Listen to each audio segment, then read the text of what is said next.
Hello and welcome. This is Grant Hughes of Grant Hughes Investigates on YouTube. This channel evaluates all aspects of true crime. As you are aware, videos and live streams in this genre often discuss elements of crime that may be disturbing to some viewers. If necessary, take the precautions needed to avoid these feelings. Factual information related to cases is the key to fostering rational true crime discussions. Fortunately, you will find that here. Please hit the like button only once, share the video, and subscribe if you like my content. Thank you very much for watching.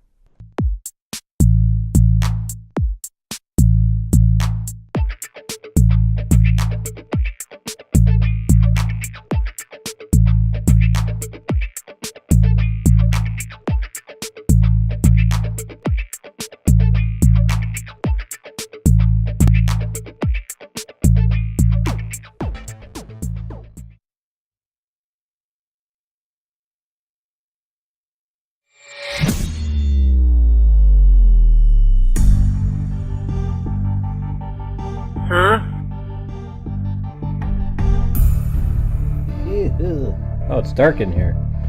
Oh well.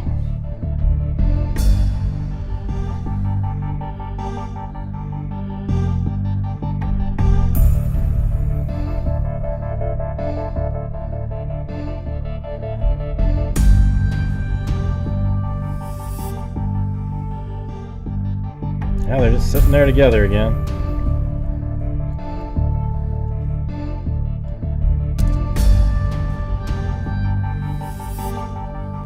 Alright, well, before we get started on the Delphi interrogation, we got this press conference to listen to in a major child, CSAM material ring that was busted in Florida. Kind of makes you wonder, like, man, if Stephen Stearns, was he part of that one? Who knows? But I want to hear what it has to say. Looked like it was pretty interesting. Yeah, well, that's not really a lot of people watching, 100 people. Guess we'll see what happens later. Hit that like button, you guys. So we'll play that first, and then we'll go over the Holman interview with Richard Allen. We're all Richard Allen! Blah! We're all Richard Allen! Yeah.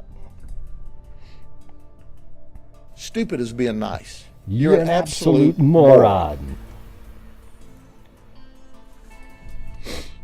Yep. I made a community post if anybody wants to go over there and help out. Scouting dude, their entire house was underwater in a sort of, I don't know if it was a man-made flood or what the hell it was. Pretty weird though. So it's in the community post.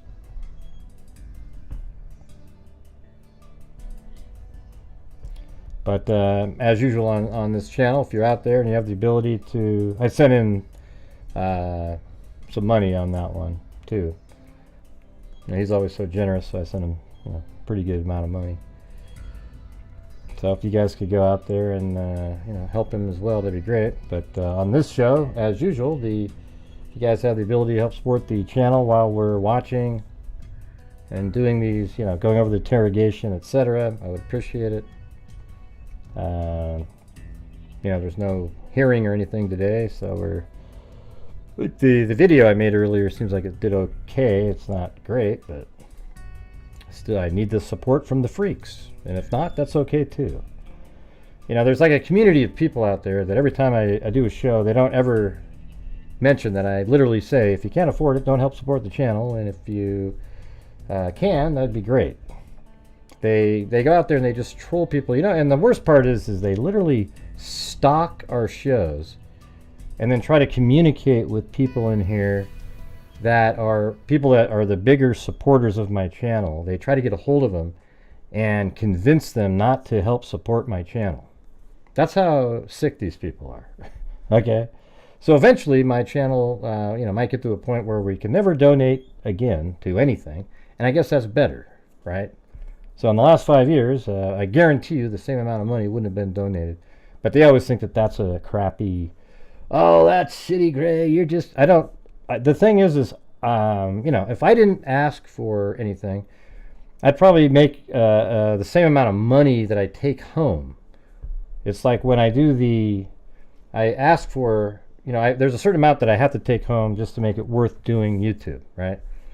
But the extra money, that's when I'm able to start giving even more, right? Like if, if I made $6,000 gross, I probably wouldn't be able to donate a nickel, okay? Because you have to pay taxes on that. It's just the whole thing, right? But once you start getting higher, you can donate more money. I mean, I think that just makes sense, right? There's a certain amount where it seems kind of obvious, but these people don't get it. They don't get it. And so really, if you just want to support my channel because you like how I do cases and how I think and put things together, that would be great. If you don't want to be part of that, then that's cool too. But hit that like button for God's sakes. We've only got 57. Hey, thanks Michelle Danaka and Wonder Woman gifted a membership. Here we go. Good morning, everybody. It's great to be back in Tampa again. I'm joined here this morning with Commissioner Mark Glass, Florida Department of Law Enforcement, Special Agent in Charge from the Tampa office, Mark Bruton. Hold on, let me -5. That's really loud.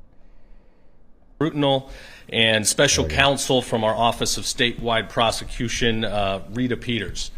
It's good to be back. I wish it was to talk about something more uplifting, but yeah, I'm just letting you know there's a community out there. There's even a YouTube channel. They spend every day, they take my worst moments of every show and go, look how shitty Gray is. And they're all just part of this group of people who, I don't know if they're jealous or if they're just obsessed with me somewhat and somehow. They're just disgusting people, though. I mean, that's all they do, And I keep track of it because someday, if it all, if things collapse, then there'll actually be a financial damage that they created, and then they're in trouble.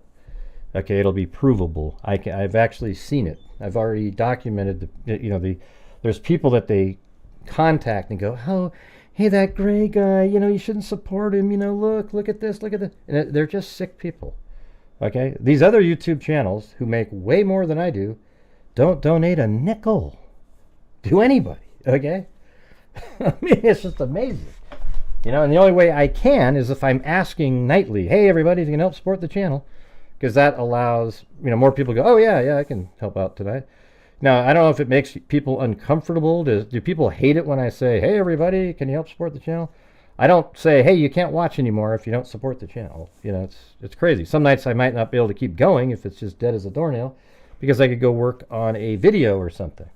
I need to, treat YouTube, kind of like an income generator as well as being able to cover crime. And, that's what I'd like to do, right?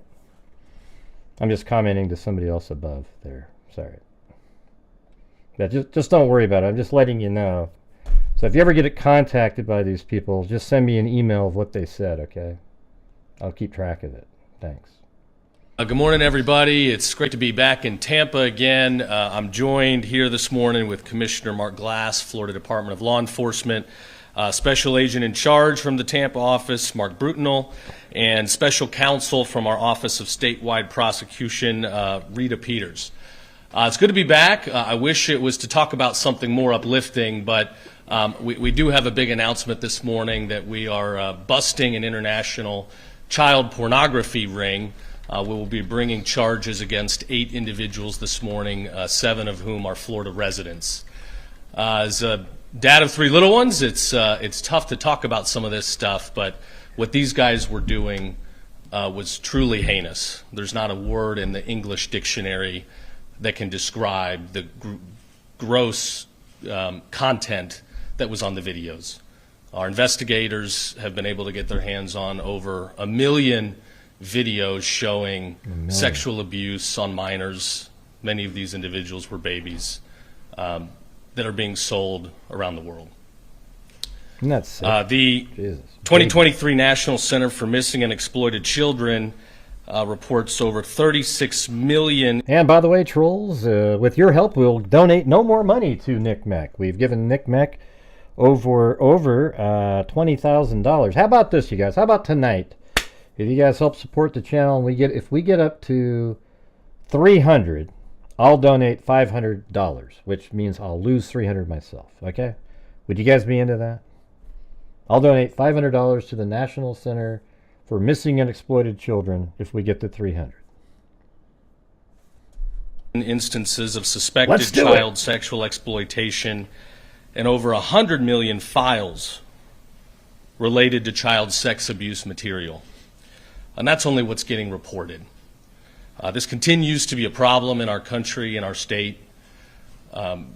Protecting our kids is not an easy task to begin with, and today, with the access to the internet and social media, it allows these sick predators to more easily get access to our kids. And as I've said, my first 5-6 weeks on the job here, that's going to be a major priority for my office.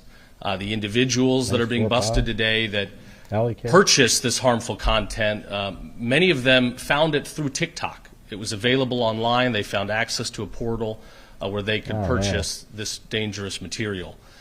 TikTok has shown they can very quickly get stuff off their website. If there's unlicensed music or something going around, they've proven with a flip of a switch they can get it off. And it's taken too long for them to get some of this pornographic material and avenues to purchase harder, more gross content.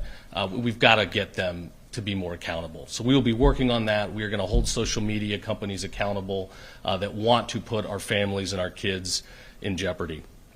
So today, these 8 defendants are being charged with multiple felony counts, including RICO, money laundering, and purchase of child pornography. Again, I can't tell you in words how gross this content is, but it shows the dangers, the evil that's out there. It is truly evil. And you've got my word that in this state, we are going to do everything we can to hold these people accountable. If you are a child predator, if you are one of these sick people, then I hope you never see the sun again, and I hope you certainly never have access to kids again. So we will continue that fight, and I want to give a very special thanks to Rita Peters from Statewide Prosecution for leading this fight. She's going to slap these guys around in the courtroom, and unfortunately I'm figurative in that comment, but thankful to her, as well as Investigator Abby George, who busted the case. So thank you. I'll turn it over to Commissioner Mark Glass.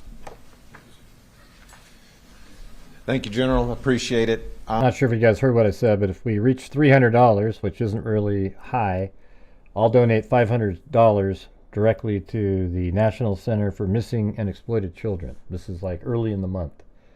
So if you guys can pool together and do that, there's only 175 people watching, so that would be like less than $2 a piece.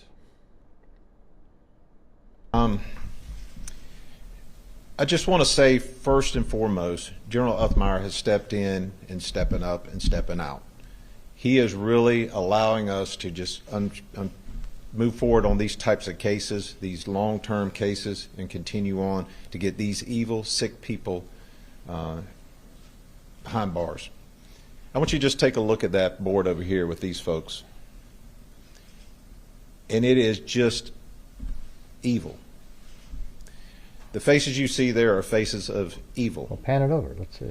The General talked about, we can't even talk about what was on those films and what they had because it is that disturbing. More disturbing than you would see even in your movies. Way more. It's evil. And the sad part about it, there's many more out there, just like these evil people. Many more. And we know it. And through the hard work and dedication of multi-agencies, such as HSI with DHS, our task force agents from multiple agencies across this Tampa Bay area and the rest of the state, FDLE, and our Office of Statewide Prosecution, we're able to get out there and get these evil people out of our society, put them where they belong, behind bars, answer to their crimes. I'm a father, I'm a brother, I'm a husband, and I'm your state of Florida commissioner on FDLE. And the stuff that these evil people did emboldens not only me, but the men and women behind me to go out and get more people like this off our streets. This will not be tolerated in the state of Florida. And when I became the commissioner of FDLE, this is one of my highest priorities, is going after sexual predators, sex offenders, child molesters, deviants that do this kind of stuff to our children. Not just our children in the United States, we're talking about children all across the world. We would be remiss not to talk about why it was such important to shut down our border. That's right. Children that these evil people do these heinous things with came across our border. I was out there, and the people that looks like that's their mother, it's not their mother. They're just muling the kid. And with HSI out there looking up the unaccompanied minors, we're helping them, FDLE shouldering with them to try to find these children that were brought into our system to make sure they're safe. And we want to make sure that every one of these children were safe that came across that border, that are here in the United States, first and foremost. But ladies and gentlemen, make no disclaimer here for you. This is evil, and it will not be tolerated in the free state of Florida. I'll be followed up behind me by the Special Agent in Charge, Mark Brutnell, to give you a little bit more in depth about this case. Mark. Thank you, Commissioner, and thank you, Attorney General, for both of your support and your leadership. I know the team really appreciates you guys being here today. Thank you for that. So I'm going to kind of get into a little bit of the weeds of this investigation, which to me, this is one of those career cases. This is one of those cases where you're going to look back 10 years from now and say, I made some change. It was a lot of hard work, and I'm glad I did it, and the results speak for themselves. So what happened was in July of 2024, our agents were working proactively on the internet, looking for individuals that like to sell and distribute child pornography. And our agent found a chat room where he was speaking to an individual who directed him to a website called tributeprintedpics.com, which is on the internet. It's not the dark web, it's the straight internet. So our undercover agent went there and began a conversation with an unknown individual who wanted to sell him child pornography. At the end of the day, our agent purchased 6.7 terabytes of child pornography for $100. Jeez. So I'm going to put that into context. That 6.7 terabytes is 1.2 million videos and pictures of some of the most egregious, disgusting content we've ever seen. My agent has done this for a long time, and he came to me after that purchase and having to view some of that stuff and said, boss, it was awful. It was awful. For him to say that, it had to be really bad. I've read the affidavits, and it makes me sick. So that's where the case really started off.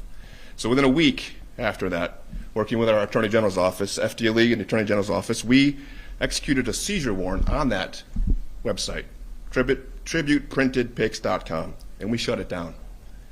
We said, you're not selling that stuff on the internet. We shut it down. Within 2 days, several phone calls from law enforcement agencies all across the country, local, state, federal. Thank you guys for doing that. Thank you. A lot of them had active cases, and they could not figure out how to shut this website down. The state of Florida shut it down. So as the case progresses, we identify an individual from New Jersey, Krunamar Modi. We realized he was a money mule for this organization. Let me back up. In the midst of our undercover chat, we also were directed how to pay the $100 for this 1.2 million files. So we went up to New Jersey, working with those authorities in New Jersey. We executed a search warrant at his residence, an arrest warrant, and with all of his electronics, we did a very thorough. That one, the one from Oregon that's in the second tier right here. She has a Dropbox account. Let's see. She has, let's see, Khan Academy, Adobe, LinkedIn, Twitter, PayPal, Teams, Google Maps, Dropbox, Disney, looks like Venmo, Spotify, EA Gaming. Probably use that to entice kids.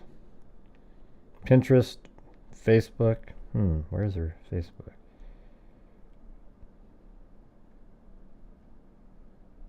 Yeah, it doesn't really show up there. Anyways. Continues always searching for John. We All identified. right, I'll try to say it again, you guys. If you guys as a chat can get to 300, we're at 1998 and 2 gifted memberships, so really 29.98. If you get to 300, I'll donate $500 to the National Center for Missing and Exploited Children. All right, so that's like a 2-to-1, and that'll be 300, or actually about 400 from me. All right, because it takes 700 to make 500. All right, so if you guys can, I don't know if you heard what I said the first time. I've never seen such a slow response to try to help make a difference. You can tell these guys actually worked with them as well. All right, here we go. Identified through HSI another money mule, Exima Maqueda from Portland, Oregon. She was a facilitator for the sale of this disgusting material. She has a current arrest warrant now for money laundering. We also identified suspects in Canada and Ireland. Kissimmee, right here, look at that. HSI in that regard. So finally, after almost a year of diligent work, 140 subpoenas, 20 search warrants, endless hours of analysis. Now, we're not raising 300 to get the NCMEC. We're raising 300, so I'll give 500 to NCMEC. That's what we're doing. We got who's who here. We were able to identify John Yeah, they all DeVille do, yeah. as Mehmet Bozayuk from Adana, Turkey. Mr. Mehmet was very deliberate in hiding his identity. He utilized multiple layers of VPNs, money mules, obviously, burner accounts, burner phones. He also used a lot of stolen personal identification information that he would steal off the web to send money through different channels. He really, really believed that he could outsmart us, but at the end of the day, he didn't. He tried to profit on this horrific abuse of children, but we caught him. A little back story on Mr. Mehmet. He's married with 2 kids, and this is his way of making money. We currently have an arrest warrant for him in the system.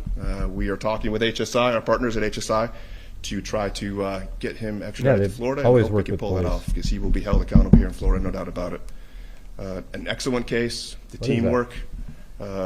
Again, as a father, like everyone has mentioned before, I was amazed at these guys, the way their dogged pursuit of him.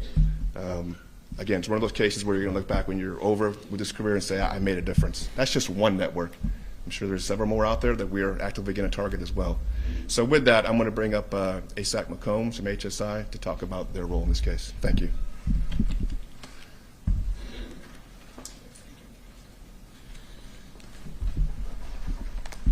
Thank you, Zach Brutnell.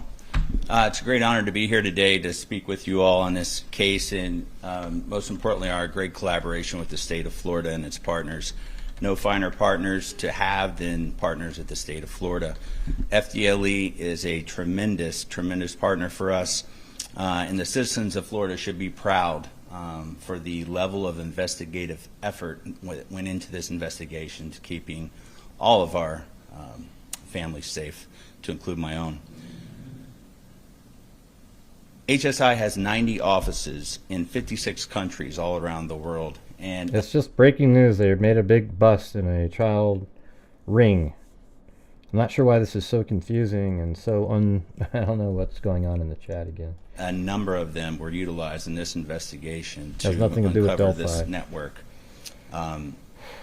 Oftentimes we will bring these investigations to the state, but this one was the reverse. They brought us in on this investigation. We're very thankful for that. It's a great partnership when the federal government and the state government can combine resources and leave no stone unturned worldwide to uncover massive amounts of child pornography at a low, global, systemic level, and one that we're going to, work very hard to dismantle. We will not stop in pursuing these investigations. We can't stop. And the level and brutality of these images are sickening, and I've seen a lot. I just want to thank the investigators on this investigation, some of the best that I've seen, the financial analysis, some of the best that I've seen in my 28 years of federal law enforcement, and very, very proud to be a part of this investigative team. And I also want to thank my investigators at Homeland Security Investigations in Tampa. Thank you.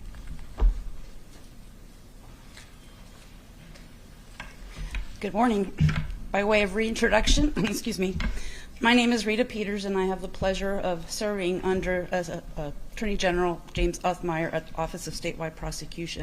I specialize in matters involving human trafficking, sex crimes, child exploitation, and I have been doing that for about 26 years. And to say that the images and videos that I observed in this case were the most horrendous is an understatement.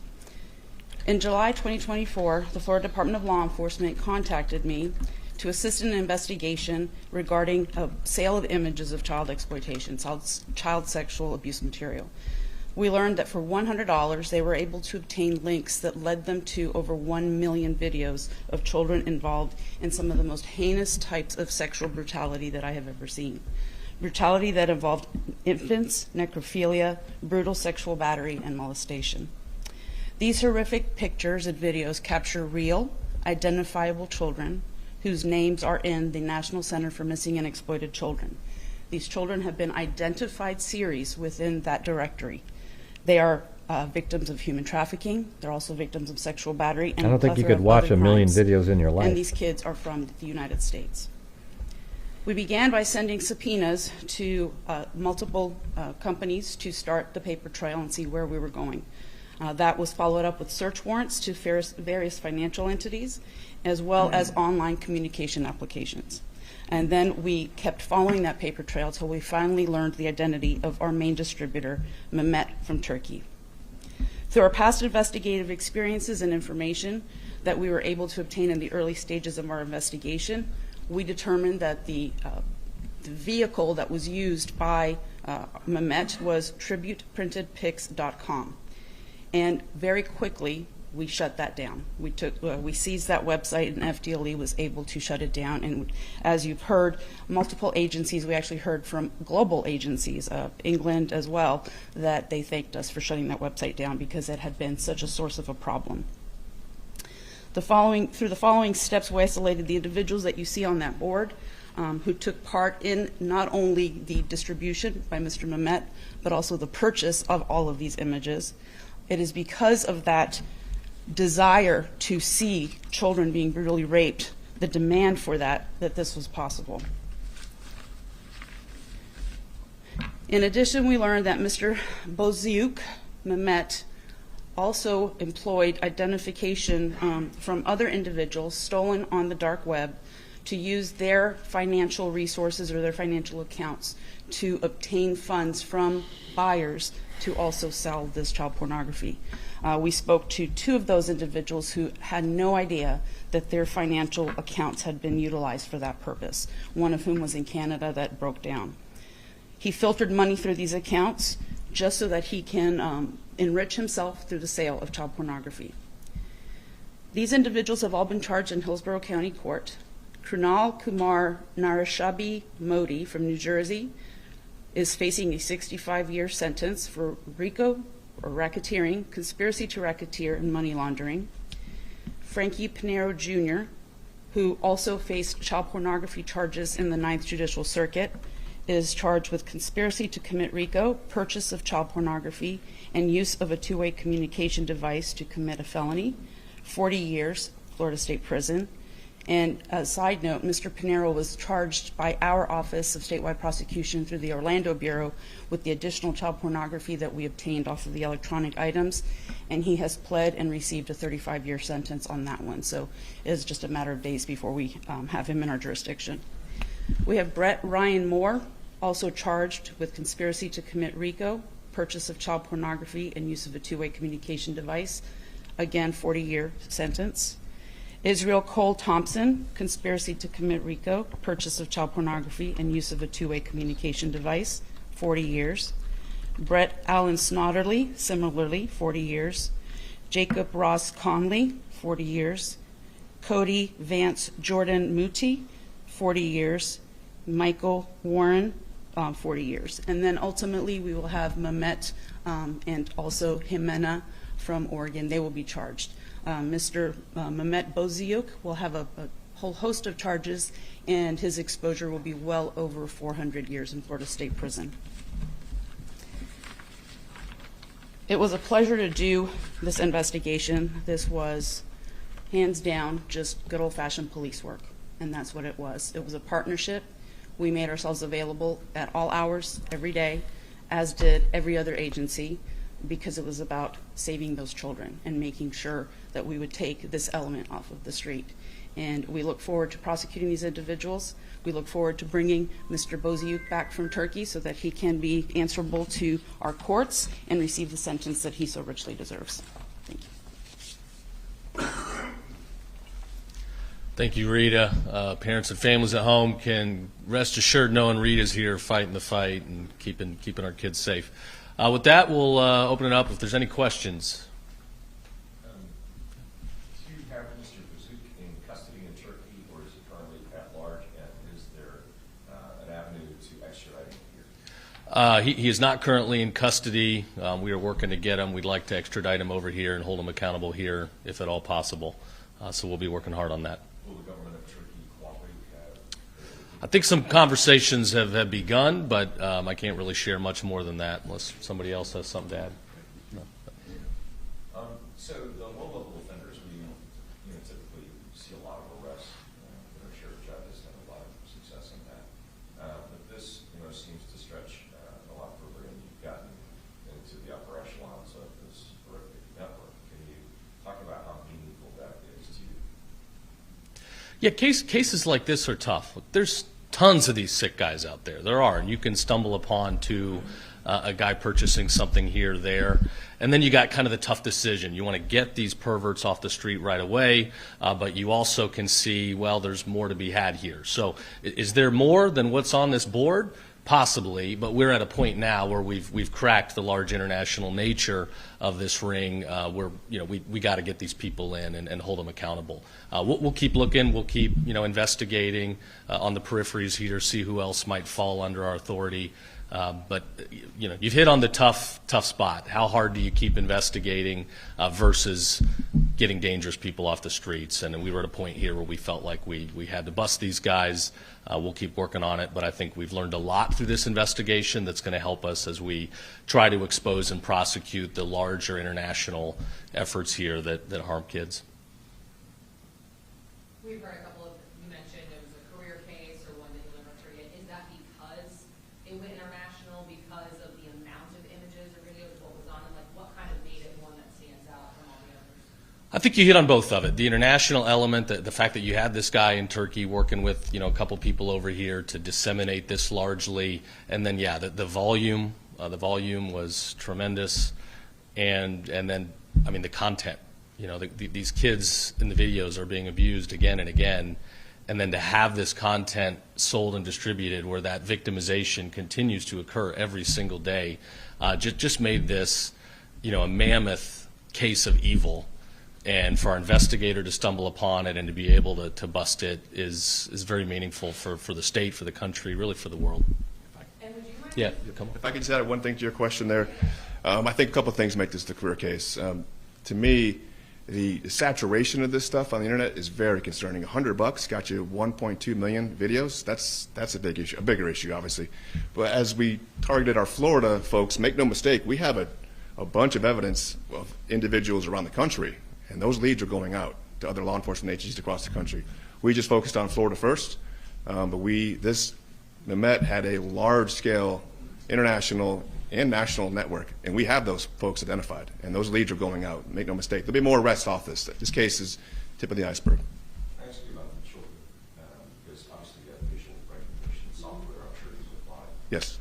To, and there's the Missing and Exploited Children's Network. Have you identified any children that, have been abducted or otherwise are part of that network that you'll be able to help them recover? Yes, sir, not as of yet, but we were able to identify several series of this downloads that have been identified from NCMEC as that, which is also concerning, but also new ones, which we had never seen before. So it was a lot of videos. I mean, again, I go back to when they told me $100 got me 1.2 million. What are we doing? I mean, that's very concerning.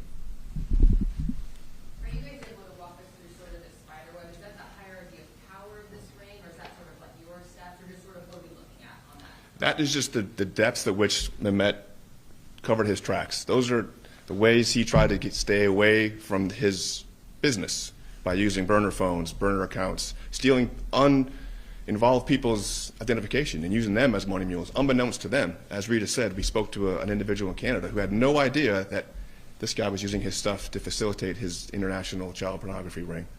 He was very, very slick. Not anymore, though, but he was. Anybody else? Yeah. I will ask a question. What are some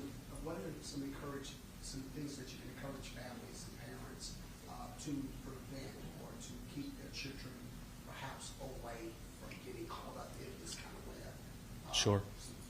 Preventions and different things that, Yeah, the first thing, if you are not going and looking at social media and what's out there, you need to. And I'm not telling you, go look for porn, but you can see it is not hard to find it on publicly available social media websites like TikTok. As I said before, we're going to be cracking down. They got to get that stuff off of there. But the access, people, they're skilled. They impersonate others, and they try to lure kids in. So if you're teenagers, if you're young people, if they have access to social media, you should be all over that. The legislature passed a great bill a year ago where young kids cannot have access without parental consent, without parental involvement. We're litigating that law right now, and I think it's going to end up in the right way. It's the right thing to do. But you need to be having those conversations with your kids. You need to be exercising controls where you can, if you even want to let your kids have some of this information. I know those are difficult decisions. That's for you as a parent, and for every parent it's going to be a little bit different. But I cannot say enough to scare you about how dangerous social media is for young people right now. I don't know if anybody has anything else to add. Thank you, sir. Also, when you move somewhere or you're living in a neighborhood, FDLE has a website for you to take a look at, and these clowns are already on it. So now I'm going to call them clowns because they're clowns. They're already on it. So know what's in your neighborhood. Know what's in your neighborhood. Clowns know who your kids are going over to whose house. Know what's going on. Be parentally involved. Karen?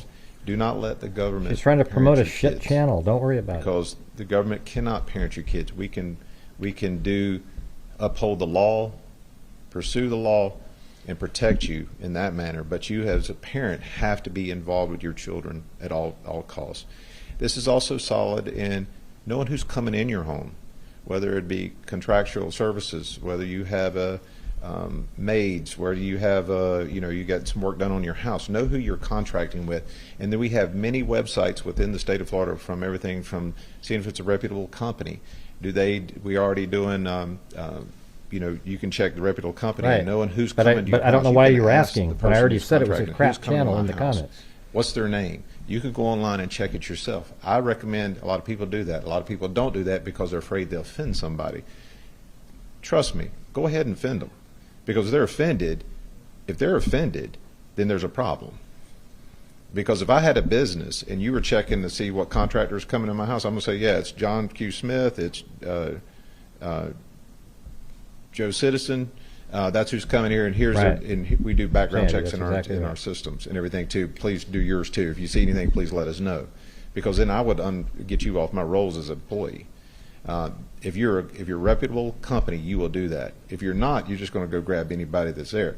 Remember, a lot of these folks, when they go down this pathway, do not have, they can't get certain jobs because you won't pass your background in around children or in around people. So they go to these type of things. So just pay attention to who's coming to your house and who's in the area. Sir? Anything else? Go to the order. Yeah, I'll close by saying two things. One, one of these individuals was on a lighter probation sentence by the state attorney over in Orlando.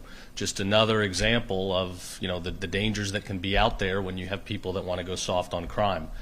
So our office is going to be looking at that individual, her conduct going forward. We want to make sure that we are enforcing rule of law, we are upholding the duties that oaths are sworn to in the Constitution, and that we are keeping the streets as safe as we can. And then the second thing I'll say, again, to echo, this was a great team operation. We got a great thing going here in Florida. Our state law enforcement, the AG's office, Homeland Security, and our federal partners, we're working well together, to advance public safety and rule of law. Our state law enforcement officers, they need a raise, a big one. The governor's proposed it. I've been screaming from the hilltop, and hopefully our legislature will come through this year and deliver. It's getting more expensive to live in Florida, as everybody knows, and we're all dealing with that. But these public servants that put their lives on the line every day, it's tough on them. We got to have their backs and help them to be successful. So thanks, everybody. Have a good one. Good morning, everyone. That was crazy. You know, and that's just probably the smallest drop in a bucket. You know, that's everywhere. And like I said before, I don't know if you guys were listening. It seems like nobody heard me. It was kind of disappointing. I've never seen the chat react so slowly. What I said was, if the chat can get up to $300, which means after YouTube takes its cut, the channel gets $210. I'll donate the other $290 out of my own pocket to the National Center for Missing and Exploited Children. All right. So I'm not sure if you guys just weren't listening when I was saying that. I've never seen it that slow, but that's what I'm offering. So let's see if we can do that. We've got the. We also had Lisa Valenzuela, Paulette, and Christopher in the Buy Me a Coffee realm. So we're currently at $75 so far. Maybe 78 now. All right, so that means we need 222 more to go. Yep. The navy blue jacket. Is there? I'm just curious. Is there? Are you guys not interested in supporting the National Center for Missing and Exploited Children, or are you just not interested in general? It's odd. Usually when we do this, it's just, you know, like in 10 minutes we're already there, and then we go ahead and do it.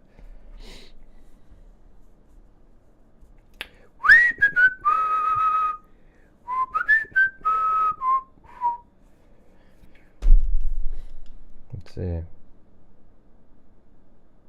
Right. So we got Ozzy Trisha there, Alley Cat, 76, 86, 91 we're at right now. All right, 91, 101. There we go. I mean, it's like it's double.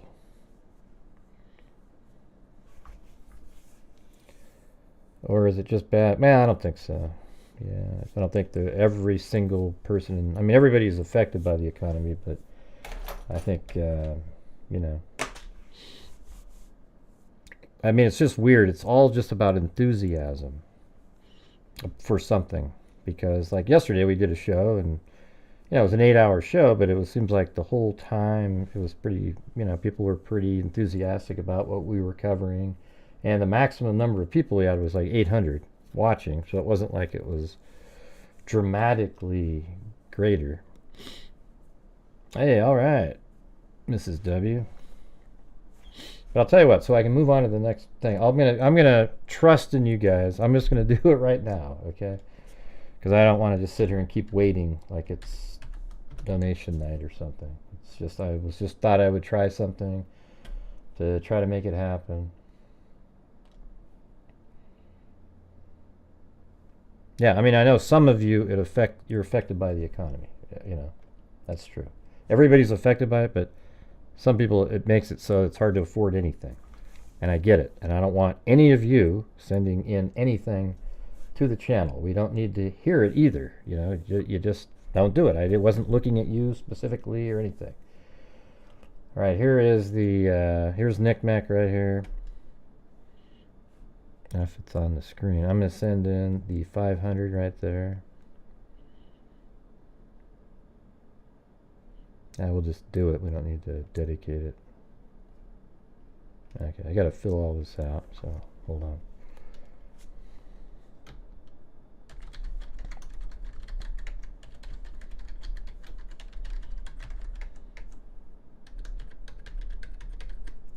All right, we're currently at let's see, 91, 101, 106 out of 300. Yeah.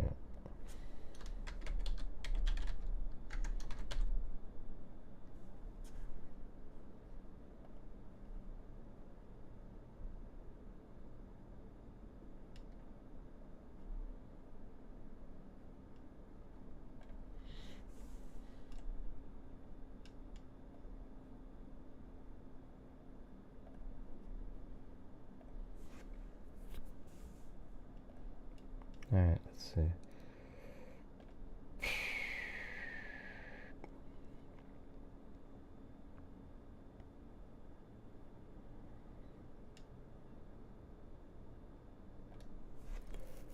All right, there it goes. I just did it.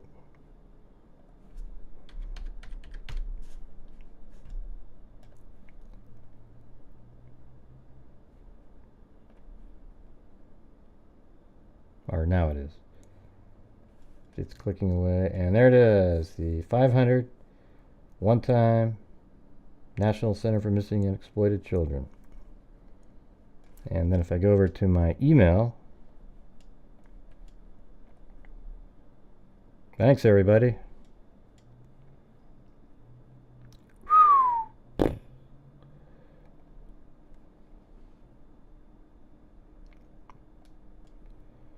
All right, so here is the email that just came in. It says right there, 702. Thanks for paying with PayPal. The National Center for Missing and Exploited Children, 500. Thanks for paying. And there you go. So,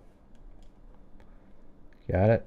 And we're going to switch over here and update the number. Let's see, we got this one is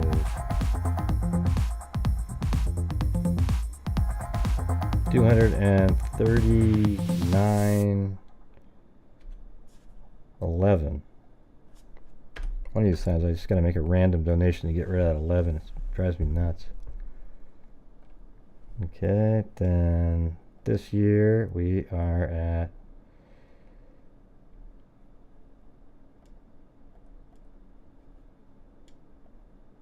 there it is. No, that's not it. It's just grand total. Yeah, that's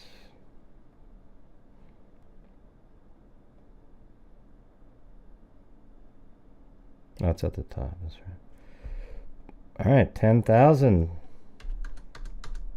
for the year. That's $9,999 than most YouTube channels give. All right. And you know what they always say? Gray gives away other people's money. It's like these people are morons. Okay, I get a lot of it's the ad revenue. I mean, it's just, that's the only way I can make it happen. Hey, thanks, FIK. All right. Anyways, here we go. We're going to switch over to the Delphi case, the Richard Allen. This is on October 26th, 2022 at 9:17 in the morning. All right, so we'll just watch this. But during the show, if you guys could get us up to the 300, because that was sort of what the deal is. If not, I gave it anyways. No big deal.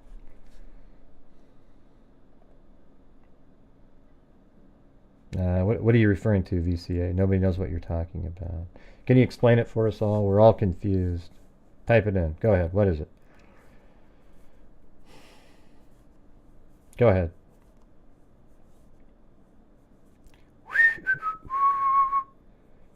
Go ahead, VCA. You're so interesting. Go ahead. You're one of the most interesting people on YouTube. Go ahead. What is it? You got about 30 seconds more, and then we're removing you from the channel. Let's go. If we don't get a response.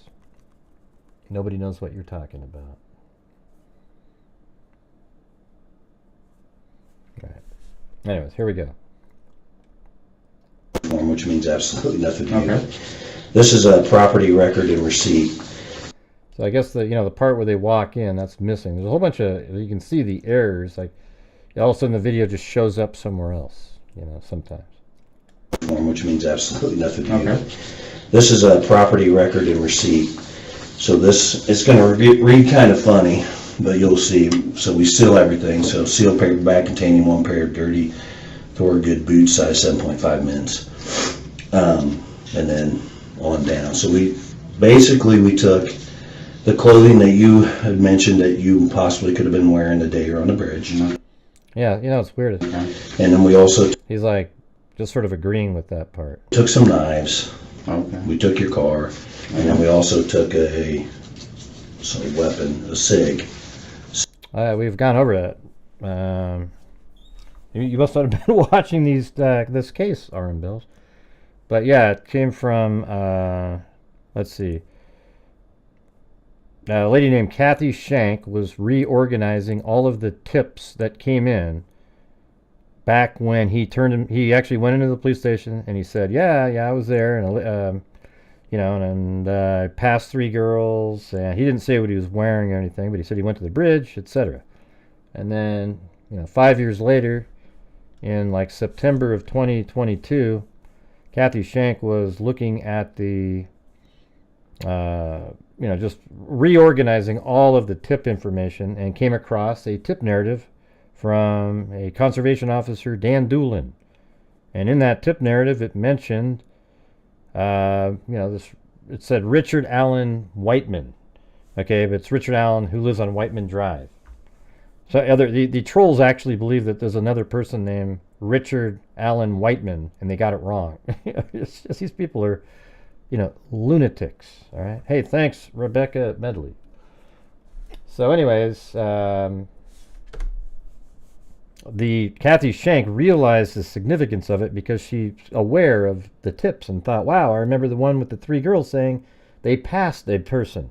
So she ran it over to, Liggett or whatever, and they were like, holy shit, and looked through it, and boom, it led to his arrest. Isn't that crazy? It was just pure luck, basically. Well, time and a little luck. Kathy Shank is the one that stumbled upon it. The reason he's in prison is because Libby filmed the event. Without that, I believe Richard Allen came forward after seeing his picture in the paper, being bridge guy, and wanted to sort of see what law enforcement had. And he was lucky as hell that that information didn't make it to the right person at the beginning. He was interviewed on the 18th of February. The bridge guy image was put out on the 15th. On the 16th, he went to the police station and said, hey, you guys, I was out there, and then they set up an appointment where Dan Doolin went over and interviewed him on the 18th. And for some reason, that tip narrative did not make it to the right people. This case should have been over in 2 weeks, maximum. All right, anyways. There you go, RM Bills. What did you think? Right. Okay. Right there. I used to be a Beretta guy. I was in the Marine Corps. Yeah. Shot the Berettas. And then when I first got on the state police, we had Berettas as well. And then we went to Glocks for a little bit.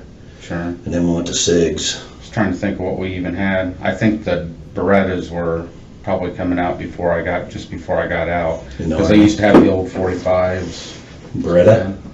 No, they were Springfield. I have no idea, honestly. They were the one government issued 45s. Yeah, we had 1911. I think there were 40 Berettas. And I think when I came on in 2001 in the state police, we had Berettas, but we went to Glocks. Not a huge fan of Glocks, but SIGs. Mm-hmm. If I could build an indoor range and afford the ammo, I'd shoot that thing every day. Yeah. We need, there's only 78 in Super Chats and 30 in Buy Me a Coffee, so that's 108. And then 15 in channel memberships, which is 123. So we need 177 more. Which is just a normal night, by the way. Kind of. I've not had a lot of experience, no. No? I mean, target practice here and there. It's probably been, I don't even remember.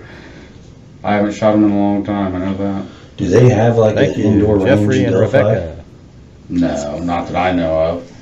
Honestly, I don't even know where. I haven't looked. There used to be one in Kokomo. What does he ask here? No, not that I know of. I haven't shot them in a long time, I know that. Do they have like an indoor range in Delphi? No, not that I know of. Honestly, I don't even know where. I haven't looked. There used to be one in Kokomo. That's the only thing I know. Where you That's live where in, Yeah, and you live in town, so you can't go out your back door and shoot it. Hey, thanks, Joel Burnt. Gray is the best. Good content. Works hard at what he does. Thanks. Yeah, that doesn't mean anything to the trolls, though. They don't give a shit that I work hard. And then Suzette says, thank you, Gray, and a big hello to my fellow freaks. All right. No, I probably could. It probably wouldn't be a good idea, but... I live out in the country, so I know my closest neighbor's like 2 miles away. All right, well, I already gave the 500 to Nick Mac. I just said, I have faith. But even if we don't make the goal, it's a good thing to do, right? So I shoot mine out there. I got like a ditch. I don't have an indoor range, but I have like a ditch I can shoot and stuff like that. So, like I said, these are the items that we took. These are the items that we're testing. Some tests take longer than others, as you know. So the lab wants me to ask a few questions just about to help us with the testing, and you'll understand when I ask you. Okay. So, for example, they took a lot of swabs. They're taking swabs off of everything. Okay. So what they want to know is, have you ever loaned anything out that we've taken? And again, I just told you what we took. I realized that, but mostly some of the major items that, have you ever loaned them out for a significant time? Because if for example, my buddy's fuel pump went out in his truck. He said, hey, can I borrow your old truck? And I said, yeah. He said it's going to be 2 weeks, ended up being 5 or 6 months. That would be a significant time frame. That my buddy's DNA would be in that truck. Yeah. Is there anything that you've loaned out for besides your family members? We don't care about your wife's Not DNA. that I can think of. You never loaned a truck out, or your sorry, it's a Ford Focus. Is that what it is? I mean, if I do, I certainly don't remember. Most of my family has vehicles, so extra vehicles. Yeah. So. The same thing like my son. He sometimes will come over and leave his coat, and I'll wear it for a couple months or something like that. Okay. Or my son-in-law, he'll spend money on guns. He's a gun freak. He likes to buy guns, and then he'll be like, "Hey, can I borrow $500?" And then he'll give me one of his guns as collateral, and then when he gets the money back, anything like that. Yeah, he's the same detective that comes back later. I actually interviewed him. I mean, what's weird is like like hardly anybody ever watched the video. I'm not sure why or what whatever the hell happened. But I actually interviewed him. And why nobody watched it, I don't know. Oh, Jesus.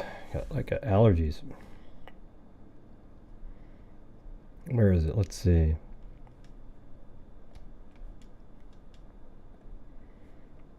Let's see if I can find it. It's actually a while ago, right?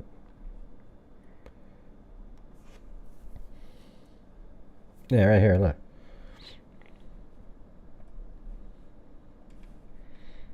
Look at this. Richard Allen found out that they were going to be there, and that's connected to maybe the drop. It's got 5,000 views. This thing should have 75,000 views. I think I'm going to re-upload this thing pretty soon, It just doesn't make any sense. Box or something that Keegan... No, not to my knowledge. Okay.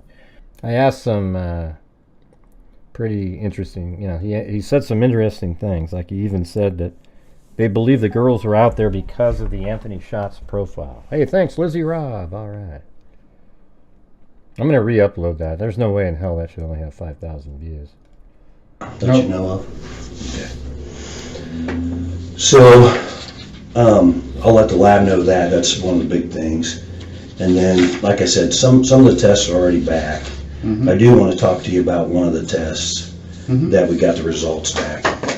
The other thing is, any of these knives or the gun, did you have that the day You recall having that with you on the day of the 13th when you were out there on the bridge? No. You don't remember if you did or you didn't? I didn't. I just went out for a short walk that day. Okay. Okay. Well, we'll get to the meat and potatoes of this, Rick. I appreciate you being cooperative with me. I want to talk about the results of your handgun, okay? Okay. So, handguns, as you know probably, you may know more about them than I do, I don't know a lot, but they're very specific as far as the characteristics of the gun. So the firing pin is different from your firing pin, the extraction device is different from my extraction device, and they're basically what the lab has told me is that they're like fingerprints. They're specific to that gun and that gun only. Okay. So we took your gun, your 40 cal SIG, and we sent it down there to the lab to have it matched with an item that we located on February the 14th when we found the girls. Okay. And that item was a 40 caliber Winchester round. We found that at the scene. Okay. The extraction marks on that round match your gun. Perfect.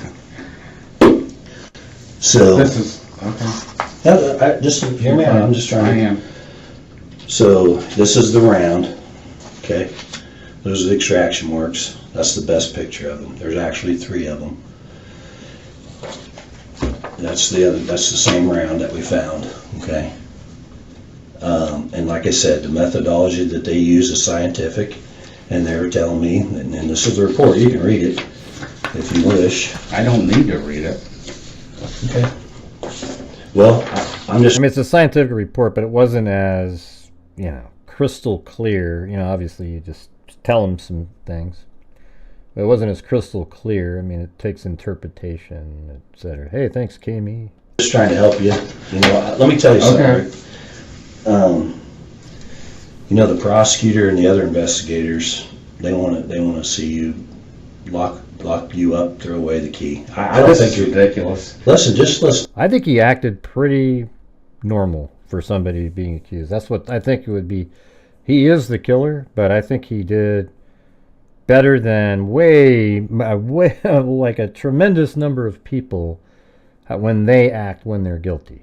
He acts like, I can see why, some of the people who defend him think like, well, look, he sounds totally innocent. But there's certain comments that he makes, if you're paying attention, especially when his wife's in there, that absolutely, I think what was that one part where he's like, this is something I never wanted for you. That was really damning. When somebody, to say something like that, I never wanted this for you, that means he's contemplated what it would be like if he was arrested and he didn't want this to happen to her. Because why would he ever have thought of something about that? You get what I'm saying? To me for 2 minutes. Let me explain this to you. I'm on your side. I talked to you a little bit out there on the scene. I know you mentioned a couple times you don't want to be the fall guy for this. You also mentioned to me the other. All right, guys, we're still at 134. We're about halfway, so we need about another 150 total from all the freaks watching. I've already sent in the 500. You guys were gonna. My goal was to have you guys do 300, and I would donate 500. And I already did the 500 just so we could keep going on the show. All right, so if you guys could, as a whole, try to get up to that, that'd be great. If not, it's still out there. We still did it. That's good. Day when I was telling you, hey, I want to check the property out, make sure there's no damage, and you said, doesn't matter, it's over. You made comments like that to me that really concerned me. Sure. Right. It's concerning. And what I mean by it's over is that you've already started something here that there's no backing out of, so. Nah, that answer isn't good there. It's not good. The damage is done, I guess is what I'm saying. That's what I would. No, the damage isn't done, If you didn't do it, then it doesn't, neighbors seeing cops' cars over there don't make it so that you. Been referring to. Okay, and I agree with that. We have started this. We've been working on this for a long time, and all the evidence is clearly indicating you're involved in this. And listen to me, Rick. I don't believe you should be the fall guy. But all the evidence, you say you're out See, at the time, they were thinking there was other people involved. there, we have witnesses out there, we have your vehicle, we have experts. We have experts that say that's you on the video and that's your voice on the video. Okay. Experts, not me, because I'm not an expert. I gotcha. Okay, and now we have your rank. Yeah, the way he sounded in the first interview and Bridge Guy sound exactly the same. Round Mm-hmm. at the scene, Okay. not on the bridge. You said you're on the bridge. I don't even know how my bullet would have gotten out there if that's my bullet. It's without a doubt that this is very Okay. scientific. So let me show you a picture of this round, where it was found. That's the round right there. It hadn't been out there very long. That is Liberty's foot. It's within 6 inches of one of the dead girls' bodies. There's no way. There isn't. I'm telling you, there's not. How did that Down round the get hill. there, Rick? I don't know how the round got there. What I'm telling you is, if that is truly what you're saying it is, it's not my round. The scientific experts are saying, I got a report saying that round came from your gun. Okay, but understand this. You were on the bridge. I told you I was on the bridge. Listen, right now, like I said, I got a prosecutor and investigators ready to Okay. lock you up. And if you don't give us a narrative, if you don't tell us your side of the story, there's 2 sides to every story. Hang on. Okay. I'm trying to help you. I get that. The media is going to portray you as this I know. monster, and you don't want your wife. And it's your already daughter going to to get there anyway, so. Yeah. So this is your chance to tell us exactly what happened. Unlike some people, most people, I care what people think. What did you say right there? And you don't want your wife. And it's your already daughter going to get there anyway, so. Yeah. So this is your chance to tell us exactly what happened. Unlike some people, most people, I care what people think about me, and And you do. you've already set that ball rolling. Yeah, but there's only one way to get out in front of it, and that's to tell the truth. What happened that day? I can't tell you what happened that day. You can tell us. How? There's no. No, not in this case, Kami. When you say gun prints are just like fingerprints. No, they're not. Yeah, I mean, maybe you could make the argument with the ejection, a bullet that has been fired and the striation marks on a bullet, not on an ejected bullet. It's sort of newer, kind of, like it just kind of makes some marks as it's being ejected, and you can interpret it. Some people don't believe in that science, and some people do.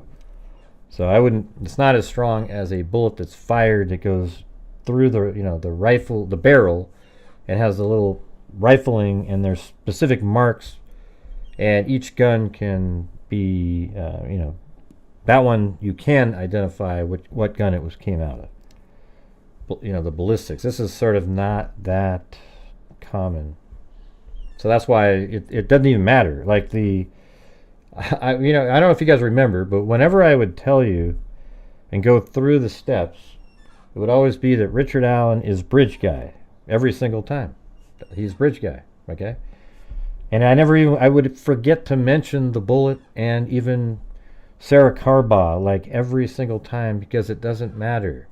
He's Bridge Guy, all the way from the Freedom Bridge to the end of the bridge. He is that guy, 100%. All of the information locks him in. He is that person. So it doesn't really matter if there's a bullet at the crime scene. It doesn't matter anything. The jury even said it exactly the same way. It was kind of interesting how the jury said, yeah, we didn't, Sarah Carbaugh on the bullet, yeah, we just realized he was actually Bridge Guy. He's the guy in the video. And then everybody knows the guy in the video is the one who had them go down the hill. When you watch the video, it's really freaking obvious that he's, at least, if you want to say that there's somebody else with him there, great.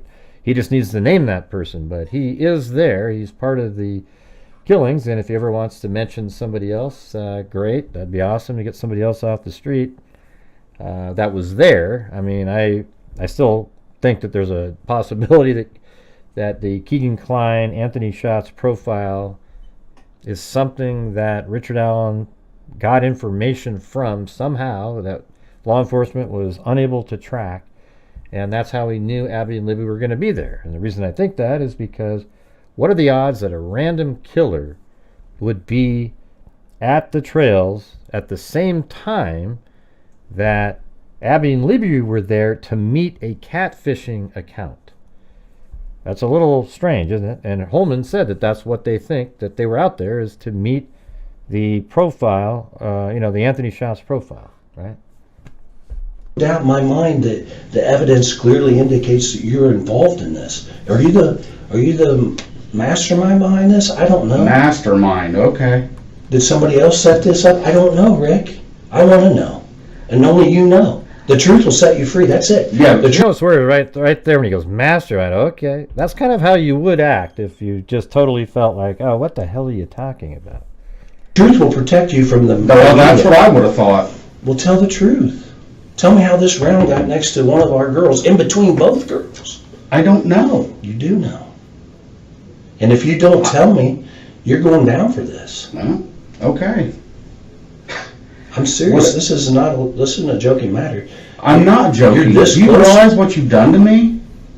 This is like... See, like, I think that's sort of important, that he's so worried about... You realize what you've done to me? I don't even care if I'm... What? Because cops went to your house? They didn't even know why you were there. People didn't know why they were at your house. So you're making it seem like them being at your house is so big of a deal. It's pretty weird.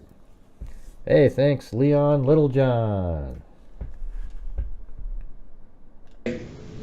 You've talked to the people I work with. You've talked to my neighbors. You know, I've got anxiety. I got all kinds of stress and depression. And one of the big things is you cannot even think something about me. But if I think you think... Here it is. We were all Richard Allen! You pieces of shit got to the jury, didn't you? Think something about me, it bothers me. And that's already done, because people out there already know that you think I did something. I don't think... And I didn't... Okay. Rick, I don't think that. The evidence clearly indicates you're involved. Right. So if you were in my seat and I had you saying you're out there, witnesses saying you're out there at the same time with the girls, and now, after a search warrant of your house, we find a gun. I agree with that. Your gun. It's got a lot of that. You own that gun, Over's right? talking. When did you buy it? Oh my gosh. That's actually Libby's I don't even foot. remember. 2001. I'll Okay. check for you. I know a lot of the answers to the questions I'm going to ask you, but I'm just trying to give you the opportunity to be honest. That's Okay. why I asked the question. So you bought it in 2001 in Peru. Okay. And I asked you if you ever loaned anything out. I gave you a Look at that, scenario. right there. No. So that's your gun. Either you had that gun or somebody had that gun. Because there's no way that round gets on that property where these two girls were killed without that Is it gun right being there? there. And you're there, your car's there, witnesses say There is Maybe it's no like right way there. a round from my gun was anywhere near the girls, the bridge. It just didn't happen. And listen, we're trying to help you. We're trying to help you prove No, it. you're trying to accuse me of murdering two little... And somehow it just broke out right there. That was a good part. Calm me down, you ask me a few questions, you ask me what I'm wearing, and I tell you what I think I was probably wearing that day, and then you try to say that I'm saying that's me in that picture. And it's not. You don't have to say that. I'm done. Well, I have a warrant for your I know you DNA. For your DNA first. What do you think I have a warrant for? You know I have a warrant. What? I figure you're going to arrest me. You obviously think I've done it. The damage is done. Go ahead and do what you're going to do. Well, this doesn't... The damage, that doesn't make sense to me. That he's saying, hey, the damage is done. You might as well just arrest me for murdering two little kids so I'll be in prison the rest of my life, because the damage is done. Like, even if I didn't do it, I mean, what are you talking about? Like, who cares if... I mean, it sucks that cops went to your house and looked around or whatever. But if you didn't do it, the damage isn't already done. You know, you just kind of move on. I think it's weird. It's almost like he's sort of saying, I didn't do it, but I'm okay with you arresting me because I realize that I did it, but I'm going to pretend that I didn't do it and say the damage is already done and refer it to something else and say that's so bad that, you know, but you can arrest me, but I'm just going to say that. It's almost like he's doing the, the Alfred plea sort of in verbal communication, you know. Just go away. I know. Exactly. The only person I think can explain all this is you, and you're not explaining it to me. I don't know what it is you want me to explain. What were you doing on the bridge? How did your round get there? And why did you kill these two girls? Or why were you involved in this? What was your involvement? I had no involvement. I don't think, listen, Rick, I don't think you're the one that killed them. I don't think you're the one that stuck the knife in them. Are you? I didn't. Are you that guy? Really? Are you? I'm asking you. Anybody that knows me knows I could never, even if I wanted to, do something like that. That's not who I am. Then what happened? I can't tell you. How do you expect me to tell you? You want me to make up a story and... No, the truth. The truth is simple. You don't have to make that up. You just go back and tell me the truth. You I can't tell me that this event has not been weighing on you for years and years and years. You were out there. I've told you that. I don't know what you want me to do at this point. I did not murder two little... That's another time it just blacks out. I've been so nice to you. Let's see. I've been so nice to you. Oh, yeah, you're being nice. You're trying to get me to confess to something I had nothing to do with. I'm trying to get you to tell the truth. Actually, I think that that was their intentional, like, redactions, because they're kind of mentioning the girls at that point. You know. I'm not trying to trick. Hey, thanks, Suzef. And Leon Little. Where are we at here? Trick you? I've drawn out what we have. Most of it. You assume it's the truth, and it's not. It has to be the truth. The scientists don't lie. The science doesn't lie. That's awesome. It's saying that round came from your gun. I don't understand all that. All I'm telling you is there's a way that a round from my gun, the one that you took from my house, ended up next to a murder scene or anywhere else. Hey, by the way, I was going to give you an update. It was crazy yesterday. If you guys don't mind me talking about my dad for a minute again. I just thought I was going to update at the beginning, but I forgot.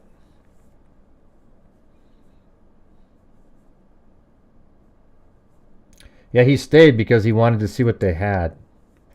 The same reason. The question. Let me just do this one really quick. This question right here. Question Gray, and by the way, if you want me to go over a question you have, throw it in the super chat. Those are better. I see those. You know, we put them up on the screen. The one thing I don't understand is clouded. I'm not sure what clouded means, but he just leave. Could he? I think it's could. Could he just leave at any time? Why did he stay? I think that's what you meant. But anyways, because I think it's the same reason why he came forward and called the tip line. He wants to see what they have, and he's just sitting there waiting, and he's staying, and you know, I think that's exactly what he's doing. He doesn't do that because he isn't willing. Once he says he's out of there, then the communication stops, but he's so curious at what they have. He just wants to know. Anyways, with my dad, it was, so he's in this rehab facility, and they have him on some two different kind of medicines, one for sleeping, one for like anxiety or something. And they gave him like a massive overdose or something of it. It was crazy. Like somebody gave him like too much in the middle of the night. And so when I went over, so 2 days ago he was looking pretty good, and then yesterday when I went over there, he looked like, I mean, he couldn't even wake up. He was just laying there talking like, and I was like, okay, there's a drug here, and my brother was like, I don't know, Gray, it could just be that he, No, I go, no, it's definitely drugs, and then it turns out that they did do that. So then I went back again after the show last night at 9:30. Me and my wife went back out to the home, and he was a little better. He was sitting up, and he was, and then I talked to the doctor. She kind of tried to CYA stuff, but did mention that he shouldn't be on those two medicines because he's like allergic to them. His brain gets foggy, and he gets really drowsy. And he shouldn't take those, so we took him off of that. And then today he was like better than he was 2 days ago. His mind was good. Drank a lot of water, I guess, and time. And we're just trying to get him the hell out of there. You know what's amazing? One of the people came into his room and they actually said to him, it's really dangerous in here on the weekends. And it's true. Like, nobody is there. Like, when he's there on Sunday and Saturdays, there isn't a soul in there. Like Friday and Saturday, whatever. There is nobody in there. It's a freaking ghost town. And then yesterday, there was this line of somebody peed all the way down the hallway and into a bathroom, and it was just still sitting there on the carpet. It was just crazy. I don't know what the hell this facility. It looked like something right out of One Flew Over the Cuckoo's Nest. Like, just depressing as hell. Now we just got to get them the hell out of there. All right. So where are we at right now? We're at 31. 131, and then 151, 181. We're still 119 short, you guys. So come on, freaks, let's try to reach that goal so we can. I mean, you don't have to. I've already sent in the 500, but I was trying to see if you guys could do 300, and then I would send 500 into the National Center for Missing and Exploited Children. You guys aren't required to do anything, but I'm just trying to make it happen. So if you guys can, that would be great. No, he isn't in the new place yet. He had to be in a rehab facility first, as I mentioned. All right. I don't know where you got that bullet. If it came out of my gun. Right there. That's the round. Then it didn't come out of my gun. That round was collected. Then it didn't come out of my gun. Rick, that round was collected on the 14th Yeah, my dad's of like February 88. 2017. Okay. It's Sorry for been your loss. in evidence ever since. Okay. All right, and we've compared. Hey, look at Leon Littlejohn. Why do you guys do that? Wouldn't that be cool? So what are we at? That makes it... what did I say a minute ago? 119. So now we're like, let's just say if we get 18 more channel memberships, that'd be good.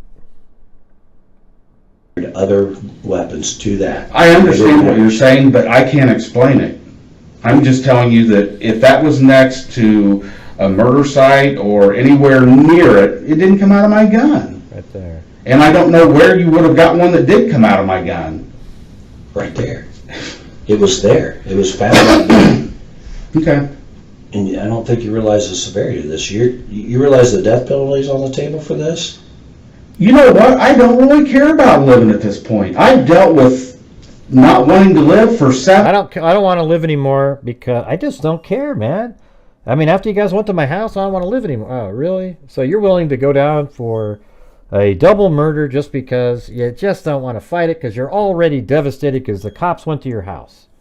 Give me a break. 8 years now. It's been a long fucking battle. And with what you guys have done to me, kill me, I don't give a fuck. You'll make my wife rich. So Is that what she wants? Is that what your daughter wants? They don't want any of this to even be happening. Well, it is. Exactly. I can't turn this back. Exactly. You were there. You're there. Yeah. Experts say that's you in the video. Okay. The experts are saying you said down the hill. Hey, thanks, to the Allie girls. Kate. The experts are saying all this. That all the evidence indicates you were out there. The witnesses saw you. The witness saw you. You said you didn't see anybody else on the bridge, but there was a girl that walked up, a lady that walked up and saw you on the platform, Rick. Okay. Yes, and that was Betsy Blair who saw him up there. Hey, look at M10 too. Very cool. Here, let me open up this. It'll be good to have like our maps up here for this. Some people call it map time, like it's a childish thing. But you know, mapping is probably one of the most important parts of any case, as long as geography matters in it. Like if it's in a house, I guess you could map the inside of the house, but it doesn't involve Google Earth or anything like that. Although, you know, maybe the route the killer took to get to the house would matter. I mean, just look at the Koberger case. And thank you. Welcome to Kelly, Bianc, Creasels, Jeremiah, Sutton, Rainbow Chaser, Hi, what is that? Pisces Test Campaign? I don't know what that says. Mariel B, Veronica, Seddon, Katie 214, Vala Hawks, Jessica Tinez 1 and Black. I've never had so many difficult names to say. Hey, all right, Karen, have a good sleep. Good seeing you. I'm sorry I'm always so confusing for you.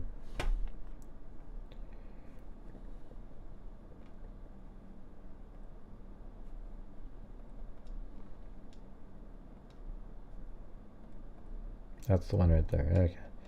Yeah, so right here at the start of the bridge, that's where Betsy Blair was standing. But she was right here, though, at the barricade. And he was standing right here on platform 1. I think she saw him about 153-ish right there. So he was standing right there. And it's actually 111 feet, not 50 feet, as it said at trial. All right. Okay.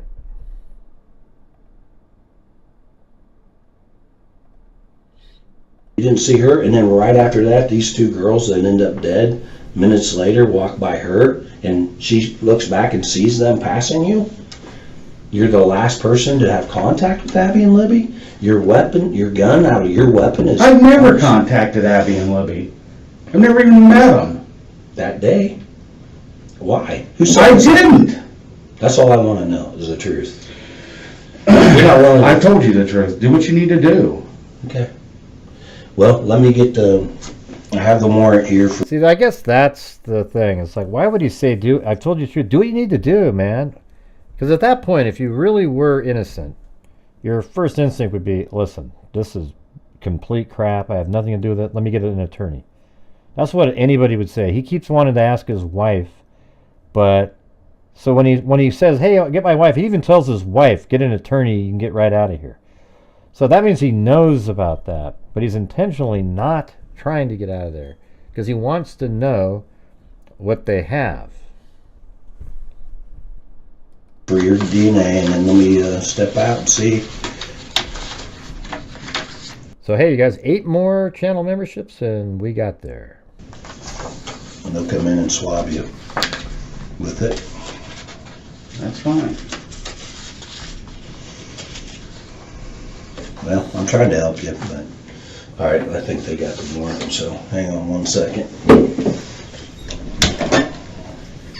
Oh, by the way, I sent out there was 7 notebooks that I was sending out. And by the way, if you want a notebook, look at this. Let me show you. Right there. Can you see that? Look at that.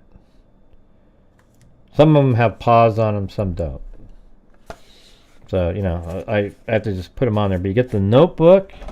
You get this right here, the freak stress ball that matches the little hearts that fly down at the beginning of the show.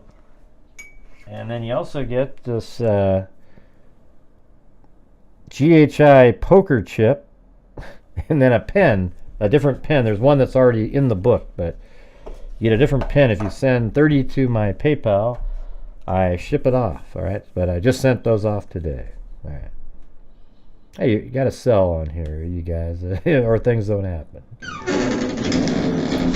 So I guess we got a few minutes here to just watch him. Like 4 minutes of him just... See, he knows he's on camera, too. That's why he's making these faces. See? Huh? He knows he's on camera. He even looks at it. He's just pissed off. How the hell did I drop that bullet? Holy crap. God, how did I leave it right next to her foot there? Jesus.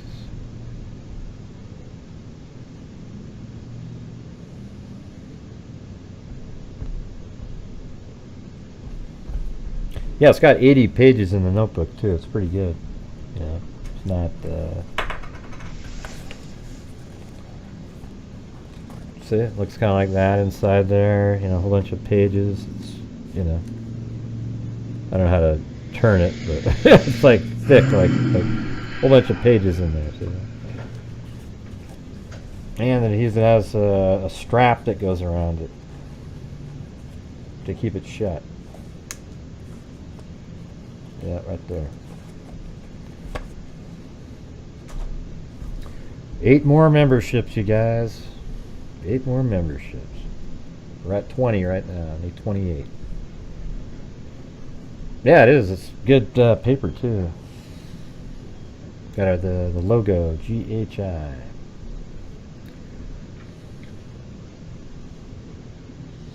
Hey, good. Hey, Linda. Linda said, got to get to bed. Surgery tomorrow. Have to get up at 3:30 a.m. Well, hey, everybody, put out your positive prayer vibes for Linda Howe, as in Linda Molden Howe of the Cattle Mutilations and Crop Circles.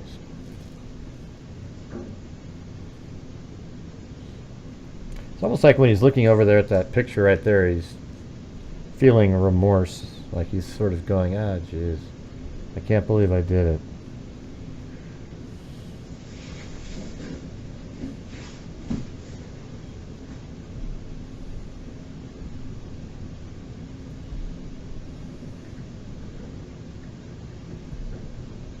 Yeah, I'm doing the Koberger trial, yeah.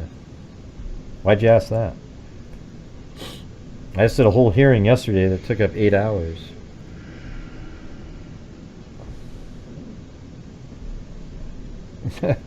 I've been telling you guys I'm doing the Koberger trial. I don't need to go either. I mean, as a matter of fact, if I go, I can't cover it because it's a live stream thing on YouTube. I'm not YouTube, that same site that we were just at. So yeah, I mean, I'm definitely going to do it. I think that was one of the more fun streams I've done in a long time. It seemed really like everything flowed and everybody was, supporting the channel all day and, didn't have to ask too many times. I don't know if I did it all, really, just maybe at the beginning, but it's pretty fun.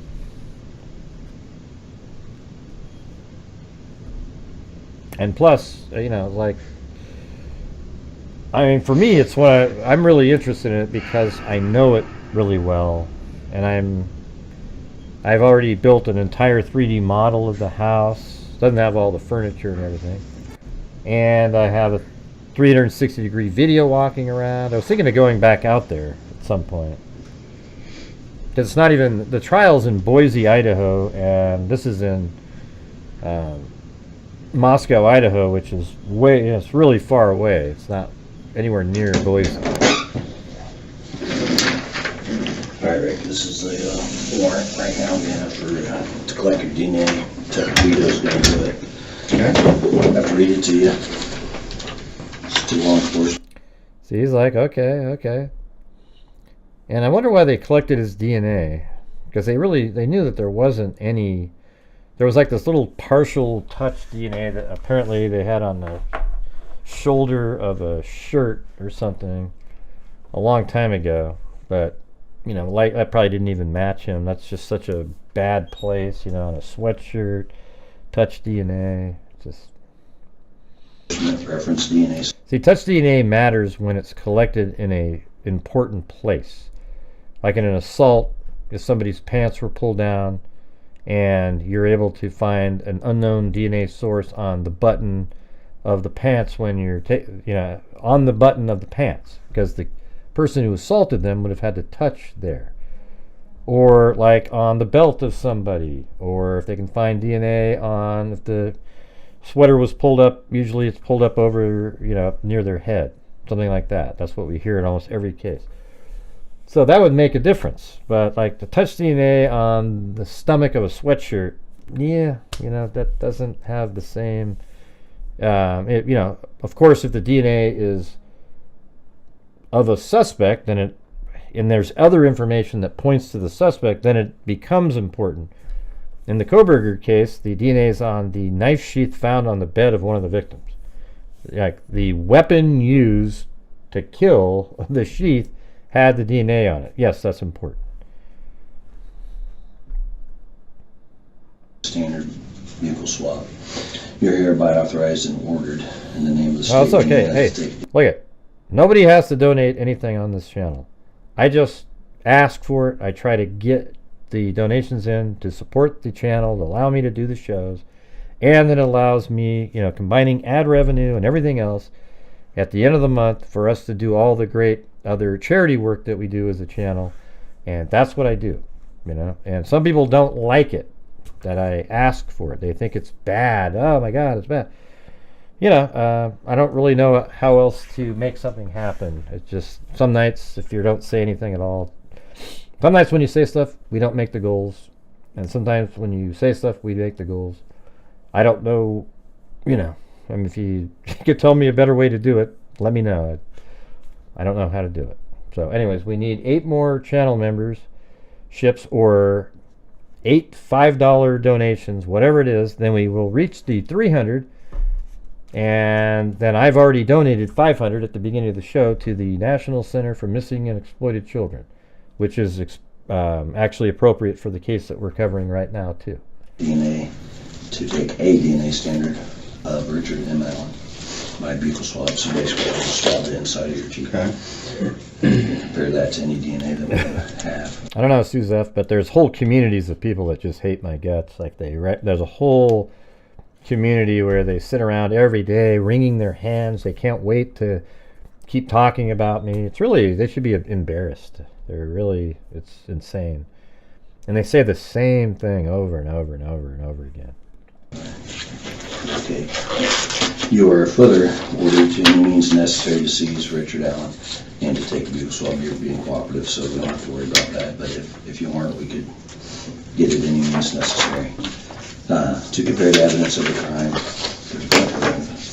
crime. You are furthermore ordered to seize such property or any part thereof found on such search, and that you bring the same or any part therefore with before me to welcome Danielle Savoy. There you go, look at that. Danielle Savoy or Savoy, or maybe I bet I said it right the first time, right? Be disposed of according to law. So basically we take it, we can't dispose of until the judge says so. Okay. So we'll keep this. Okay? Yes, sir. Do you have anything in your mouth? No. No. Well, it's 8 memberships that people gift that makes it. Some people when they get a membership, it's the $1.99. So that wouldn't be this part of it. I'm talking about when you guys gift memberships away. Although that counts as 2 of the dollars, so that would be. Not sure where we're at now. Just turn your body. Just turn my body? Yeah. All right, open your mouth. See, he gave his DNA, but I bet he felt like he was pretty good about not leaving any there. So he was okay.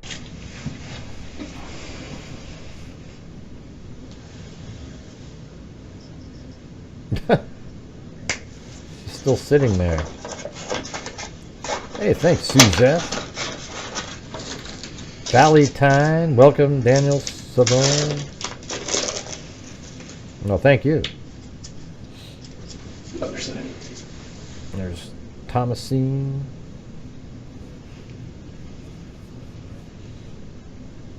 Oh, 10. Wow.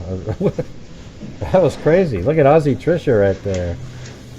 Lulu Bell, Dusky, Pink Skies, Anita Janik, Marlene Ray, Axiom,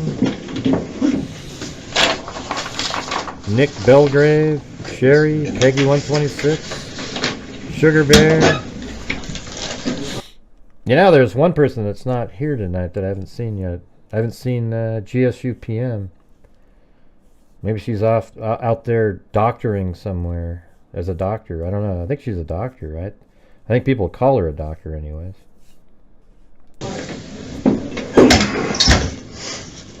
Well, ball's in your court, Rick. You just took my DNA. Yeah, there you go. So what you were telling me out there, it's over, huh? The damage is done. I don't know. Thank you, guys.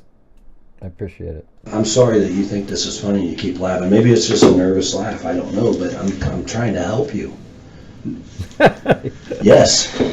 Why is all this evidence clearly indicating that you're involved? I'm trying to help you. I can't tell you that. And what you're talking to me about is a bullet that was found by the murder scene next to... It's more than just that. You have to listen to me for just 2 minutes straight. Just forget about everything else. Okay? The girls have a video of you. Experts are saying without a doubt that is you on the bridge, that is your voice. How they do it, I don't know, I'm not an expert. Okay. That's what they're saying. We have 5 witnesses that see you out there on the bridge with the girls. Don't see that. Right? Why don't you see that? I'm not lying to you. Because it didn't happen. It did happen. There could have been somebody that seen me that I didn't see. What I'm telling you is they didn't see me anywhere near the girls or anybody else because I wasn't around anybody that day. So I'm done answering. Like, I know you're trying to trick me into saying No, I'm that. not tricking you. I don't care how stressed out I get. I'm not going to fucking admit to something that I had nothing to do with. Right. But so here's the thing right here. His black Ford Focus, you see it in the pictures. He comes by right here. He pulls over at 129-ish, gets out of his car, walks this direction. He admits to doing this. Passes 4 girls. He remembers 3 of them. One was taller, one looked like an older sister. Passes them right here at probably 133, 134. Takes 11 minutes to walk to the bridge. So he would have got to the bridge over here at 144, and he said he stood on platform 1. And he's looking at fish. Then Betsy Blair shows up. I mean, not Betsy Blair. Betsy Blair, right. She drives by right here at 146, which is only 2 minutes after Richard Allen got to the bridge. Parks here and then walks to the trail. And so she likely got down here at 151 to 153. And he's standing there. But she didn't pass Richard Allen as she was walking. So that means he's still standing there, right? I mean, who looks at fish for 30 seconds? So he gets over here, and she gets here, and then when Betsy Blair stands right there, she sees him standing on platform 1 and says the person she saw is the person in Libby's video. And so did the first 3 girls. They said the person they passed, they saw him and he saw them. They said that was the person in Libby's video. So then Betsy Blair turns around and walks this direction and passes Abby and Libby heading this direction. So that means Abby and Libby then have to run into Richard Allen, and that can be no other person at this point. Then at the other end of the bridge, Libby films the bridge guy coming, and we've all seen that video recently, and that's Richard Allen, because he's wearing exactly the same clothing that he admits to. I mean, so the thing is, the girls that saw Richard Allen all said that was bridge guy, the same person in Libby's video. The description that Richard Allen had himself was very similar to the clothing, almost exactly the same as the bridge guy. So the thing is, Richard Allen is bridge guy, you guys. There's no chance that he's not. I'm not asking you to do that. I'm not trying to trick you. I didn't. Listen, I have a full hand of cards here. I'm not laying all my cards on the table. Okay. I'm telling you bits and pieces, hoping that you will realize that without a doubt we have you out there at the time of the merger. It clearly indicates that you're involved in this. Clearly. It does not. There is nothing that you could have that's going to indicate me because I wasn't out there. And you don't think that you're around like 6 inches away? I know that a round from my gun did not end up at a murder scene. You're wrong. Okay. And the proof is right here. I don't believe it. I mean... Well, you're going to. I'm not. You said you didn't want to be the fall guy. You're being the fall guy. Because you won't give us your side of the story. The truth. I don't care. You should care. You're not going to prove I did something I didn't do. You're exactly right. We're not. We're going to prove what you did. Your involvement in this. Involvement? What was my involvement? You tell me. You were there. And I told you I had nothing to do with it. I told you I never even seen that. I wasn't there. I'm not on video. 4 witnesses didn't see me. 4 or 5 witnesses didn't see me out there, and I can. Me either. And my round wasn't out of my gun. Wasn't 6 inches away from a dead girl's foot. Mine either. I'm telling you, you're living in this world. Okay. And I don't know why. I'm showing you some of the evidence that we have. And I'm giving you the opportunity to give your narrative, because if you don't, they're going to make it up. And you know the media, not even media is mild compared to social media, is going to portray you as this monster. Are you a monster? They're already going to do that. You've already talked. When you get arrested for this? It doesn't even matter because I actually care about what people think. Yeah, you do. I said I do. I actually care about what people think. That's why. So do I. That's you've why already done the damage. How am I supposed to? Never mind. No, please talk to me. He cares what people think, but because people think so badly of him now, just because cops went to his house, he's willing to go for life in prison and for killing 2 girls because it's already bad anyways. I mean, no, that's just complete crap. But he's trying to sort of use that to sort of say, I didn't do it, but it's already so bad anyways. Do what you got to do. Basically, he's saying, I deserve the punishment for what I did. I'm willing to just go through this process because I did this.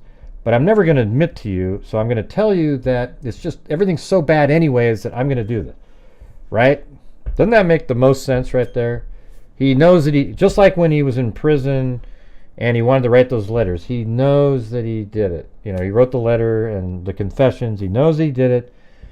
And that's what he knows it right here. And he's willing to take the punishment and go through the whole process, but he's just going to say, life's so bad because you went to our house. It's ruined anyways. So you might as well just, it's basically the Alford plea. It really, I know you have enough evidence, but I'm not going to admit that I did it. But I'll tell you that, man, you already ruined my life anyways. So I just cleared this up in my head. I just don't know how I'm supposed to act like this never happened. You can't. You can't act I'm not like saying the murder. I'm saying that's exactly what you're saying. Your conscience is trying to tell you this is the day. This is the time. This is time to get out in front of. What did you say? What did you say right there? Never mind. No, please talk to me. I just cleared this up in my head. I just don't know how I'm supposed to act like this never happened. You can't. Wait a minute. How is he supposed to act like this never happened? What is he talking about? You mean like if because the cops went to his house? Like I don't really understand that comment right there, do you? That's a weird one. Let me hear that again. How am I supposed to?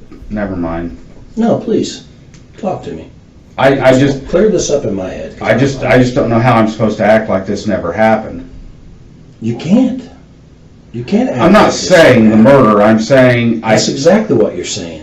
Your conscience is trying to tell you this is the day. This is the time.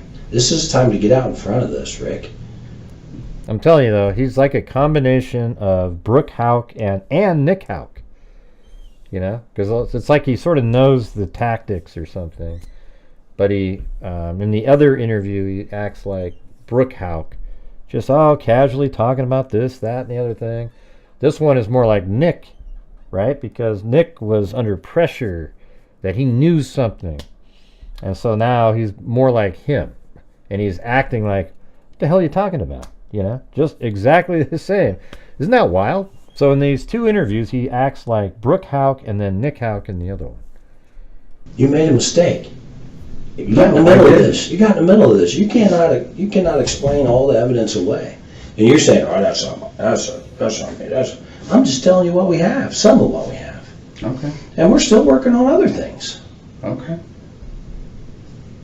But I'm not going to tell you I did something I didn't do. I don't want you to say. End of story. And I appreciate that. What did you do? What is your involvement? Who else? I have 100 different questions, but if you're not willing to tell the truth, it's a waste of your time and mine. And you're going down for something that you have maybe some involvement in. And maybe this is all you. Where's this guy that's saying that I helped him? You tell me. I'm not saying that. Did I say today that You're saying that I was involved. Well, if I didn't do it, but I'm involved, what are you saying? If you got somebody saying I helped them do it, they're fucking crazy. Okay. I never said that. Did I? I just said you're involved. What is your involvement? Is that a theory that some people may have that I don't know. I just want you to tell me all the truth. I just want you to be just completely honest with me. You know what's interesting about that? Let's rewind that a little bit. You know? But I'm not going to tell you I did something I didn't do. I don't want you to say. End of story. And I appreciate that. What did you do? What is your involvement? Who else? You know, I have a... See, here's the thing is, at this point, he knows, like the rest of us, that they've been looking into Keegan Kline. Is that a little bit of a possibility? Daddy says, if somebody else told you that, then they're lying. 100 different questions, but if you're not willing to tell the truth, it's a waste of your time and mine. And you're going down for something that you have maybe some involvement in. And maybe this is all you. Where's this guy that's saying that I helped him? Yeah, where'd that come from right there? Where did that come from, that comment? Like, he didn't say a guy said anything. You tell me. I'm not saying that. And then Holman picked up on that. I think Holman does really well in this thing. Did I say today that You're saying that I was involved. Yeah, but see, like, he screwed up. Who's this guy, right? See, look at his face right there. That's him realizing he screwed up and he's going to try to look for something to recover from. Here, let's do that again. To tell the truth, it's a waste of your time and mine. And you're going down for something that you have maybe some involvement in.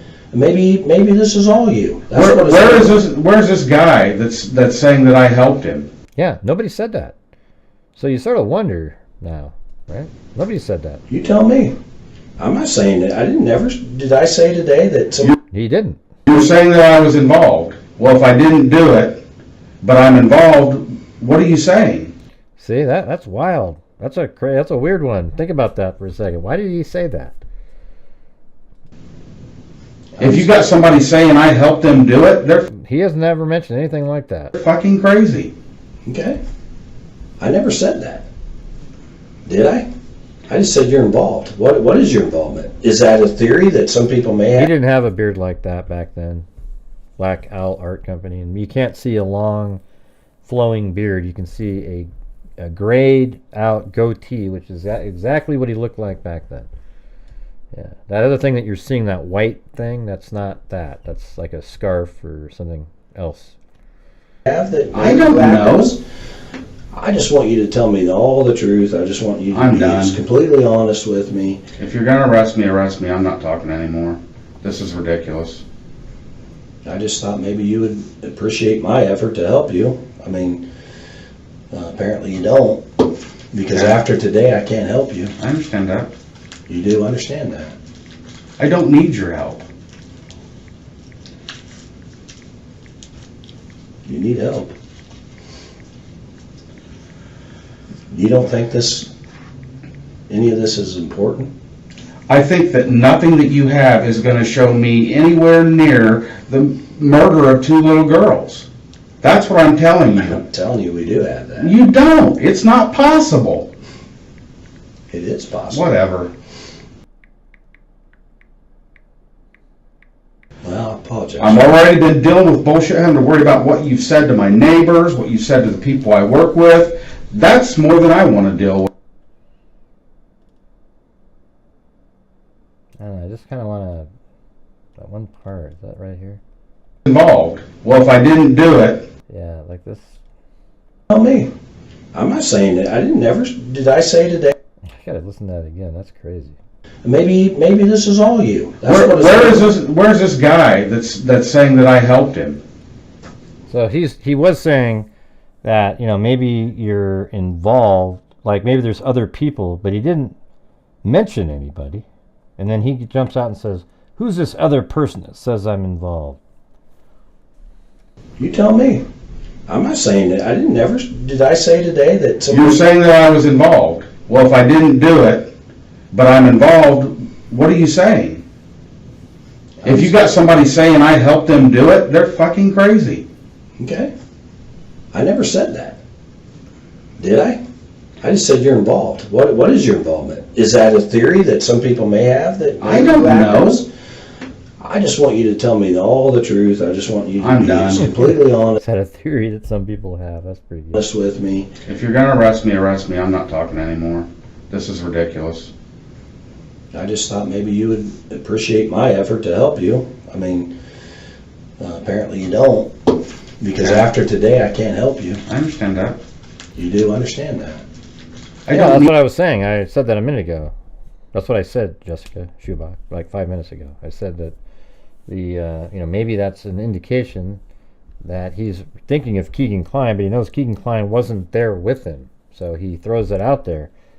Is that the guy? Because he knows that people have been looking into Keegan Kline, as I said a few minutes ago. So I'm wondering if that's a slip up there, sort of almost kind of he's fishing to see what the response is going to be. Like, who is the person? It would have been interesting if you said, well, I mean, there's been some indications of Keegan Kline. I don't know. See what he would have said. Need your help. Yeah, I said that a few minutes ago, that he knew about the investigation into Keegan Kline. You need help. You don't think any of this is important? I think that nothing that you have is going to show me anywhere near the murder of 2 little girls. That's what I'm telling you. I'm telling you we do have that. You don't. It's not possible. It is possible. Whatever. I'm never sure what this is the camera messing up. I'm already been dealing with bullshit, having to worry about what you've said to my neighbors, what you've said to the people I work with. That's more than I want to deal with. I'm not going to sit here and do this. Okay. But you never leave. You just stay there the whole time. All right, sit tight. Remember how the defense said when he said sit tight, that meant he couldn't leave? I don't know. To me, it was just like... And I don't know if he could have left, because I think they already knew that they were going to arrest him. But at any time, he could have stopped talking and got an attorney, right? Jesus Christ.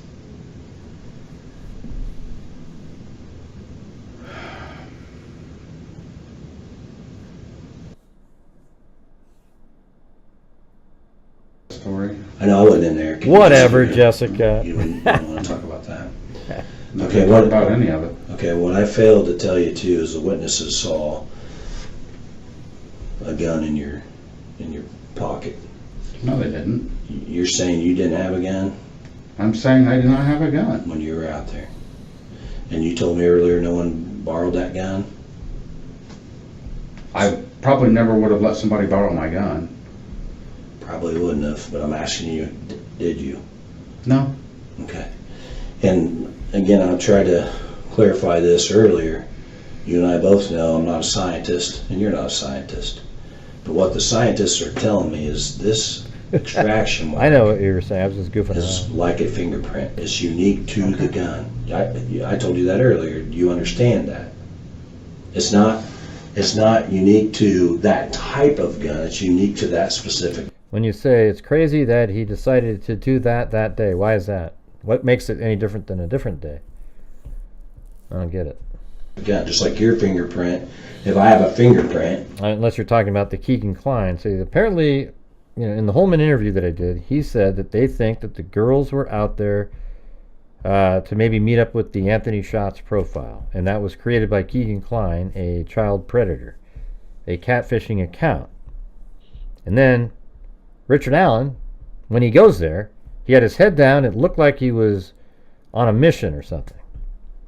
And then that was by the 3 girls said that. Then Betsy Blair said that it looked like he was waiting for somebody, but it wasn't me.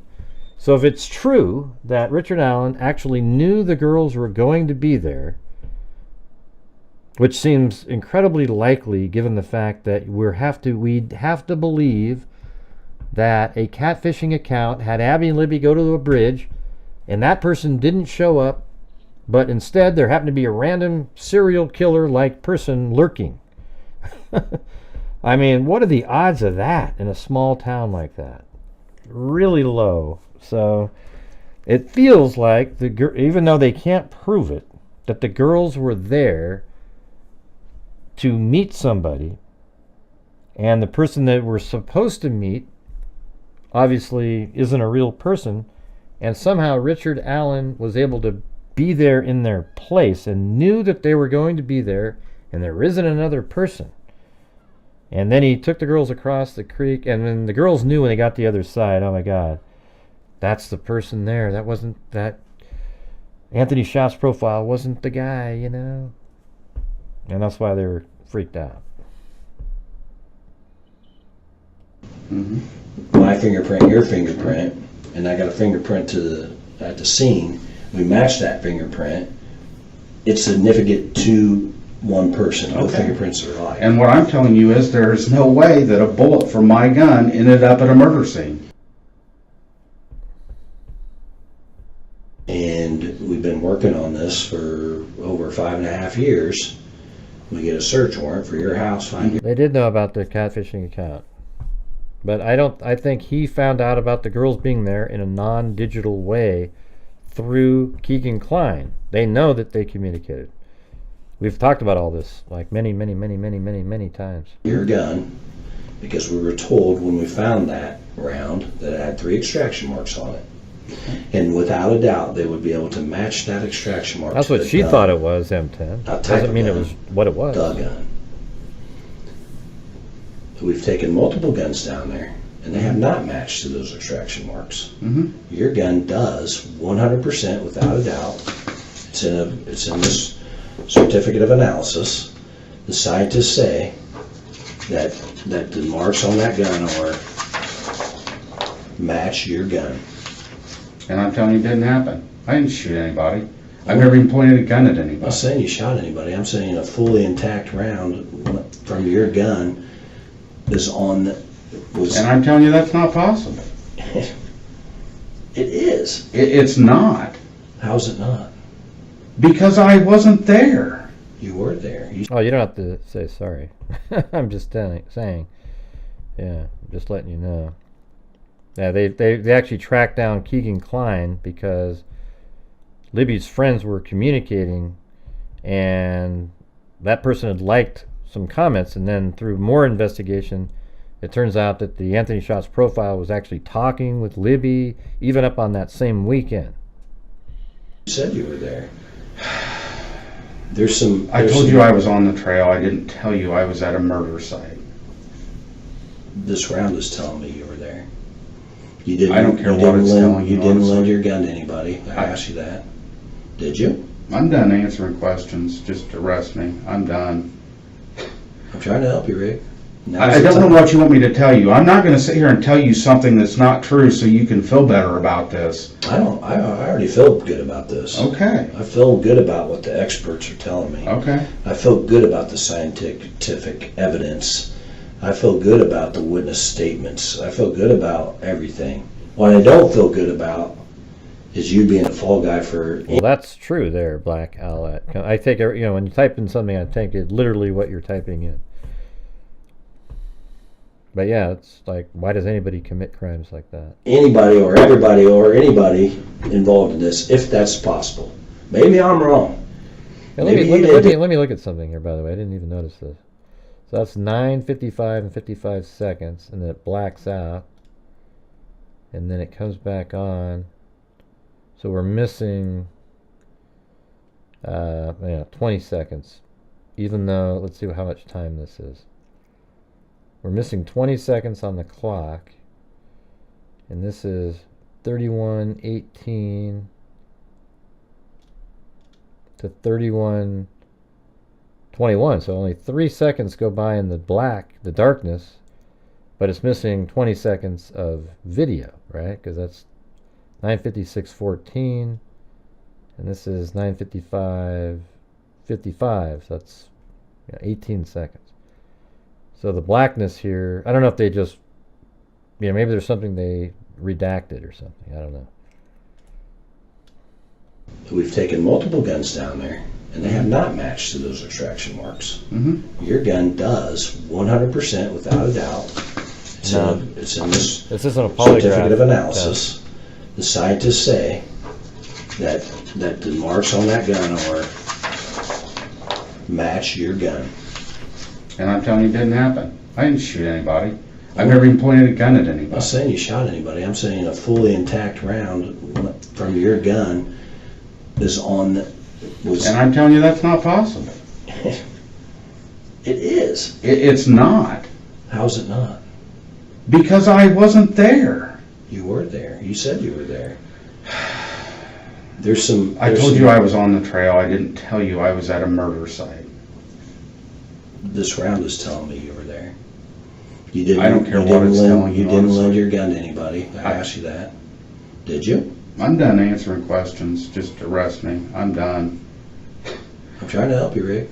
I don't know what you want me to tell you. I'm not going to sit here and tell you something that's not true so you can feel better about this. I already feel good about this. Okay. I feel good about what the experts are telling me. Okay. I feel good about the scientific evidence. I feel good about the witness statements. I feel good about everything. What I don't feel good about is you being a fall guy for anybody or everybody or anybody involved in this, if that's possible. Maybe I'm wrong. Maybe you did do this all by yourself. That's exactly, I know you keep snickering at that, but that's exactly what's going to be portrayed of you. You're this evil monster that was just hunting for 2 teenage girls so you could just go down there and terrorize them and kill them, and that's not true. Is it? I told you. You and I both know that that's not true. You and I both know what happened. The evidence clearly is indicating. Now there's some missing pieces, and I'm going to find those missing pieces. Okay. And it would be easier if you helped me find those missing pieces. Oh my God. I'm not going to sit here and tell you I did something I didn't do. I don't want you to. I told you that. That's exactly what you want me to do. What else would you want me to do but tell you I did it? And I'm not going to, because I didn't. I've never been around those 2 girls in my life. You were on the trail that day. I was on the trail that day, and I told you that. And they walked right by you, according to witnesses. No, they didn't. I never even seen them. Yeah, Betsy Blair has them walking right by him. Like, I think I'm going to see somebody if they walk past me. Am I not? I'm not saying somebody didn't see me that I didn't see. All I'm telling you is I never seen those 2 girls. And why didn't you report this day 1? By the way, there isn't 900 people watching here. Okay. Just isn't reality.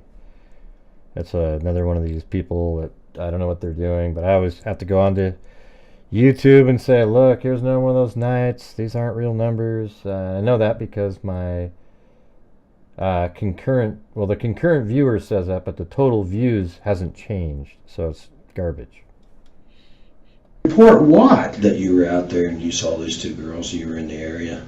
The very day that they came out and said that they wanted anybody who might have been out there to come in, that's what I did. I went down to the police station. I said, hey, I was out at the trail that day. Did you want to?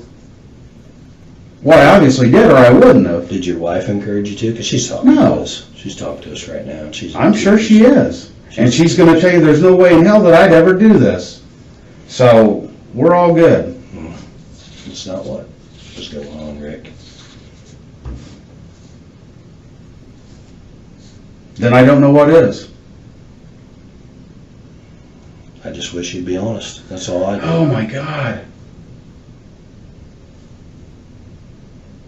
I have been honest with you, and you obviously don't believe me. I don't, because if this evidence wasn't there, I would. Okay. You don't believe this evidence is... I don't! See, the weird part is law enforcement always had the timing. I don't know if you're interested in that. Let's see. Jeffrey. But man, they've had this information since the beginning. All this timing and everything. All they needed was who is the person that parked their vehicle at the abandoned CPS building. Who's the person that Rayleigh Voorhees and the other 3 friends saw as they were exiting? Who was the person that Betsy Blair saw standing on platform 1? And who's the person in Libby's video? And then you could even, if you want to, you can say who's the person that left, whose bullet, was left at the scene. I don't even go there. I don't even care. And it turns out when Richard Allen's tip was found, he answered the question of who was parked at the abandoned CPS building. He answered who the 4 girls saw. He answered exactly what Betsy Blair said. He was standing on platform 1, exactly where he said he was standing, and he was wearing exactly the same clothing as the bridge guy video, and each witness said the person they saw was the person in Libby's video. And Richard Allen is exactly at various locations exactly when he should be there according to witnesses and timing. So he is bridge guy. That's all you need to know. And he's been bridge guy. That's why he was convicted.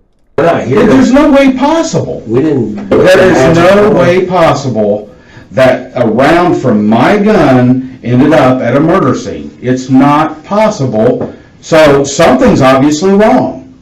Something is wrong. Yeah, I've said exactly. that 100 times, Timothy. I didn't do it. I said it on this show that it should have been solved in 2 weeks. You guys. And I'm not going to sit here all day trying to convince you that I didn't do it. You obviously think that I did. I'm not going to sit here all day and convince you that I think that you did do it, Rick. I'm just laying down some of the evidence that we have. Okay. But yes, it should have been solved in 2 weeks. I don't think so. We're only giving you the opportunity to get out in front of this. This is your opportunity. Like I said earlier, the truth is easy. I've got nothing to get out in front of. I'm not going to tell you I did something I didn't do. Okay. Okay. I did it. You did tell me something. I just wanted to tell you, Kathy, I did it. Then stop asking me to. I'm not. I'm just asking you to tell the truth about this day. You know I've done it, I asked right? you to go back and rehash it, and you wouldn't. Why? I told you, because I'm not going to, you guys are like trying to trick me into doing something. I'm not trying to trick you. I told you what happened. You've already got it. There's no need for me to tell you again. Story. Whatever. There aren't any. I don't know how I can make this any clearer. I'm not going to tell you that I had something to do with this. Okay.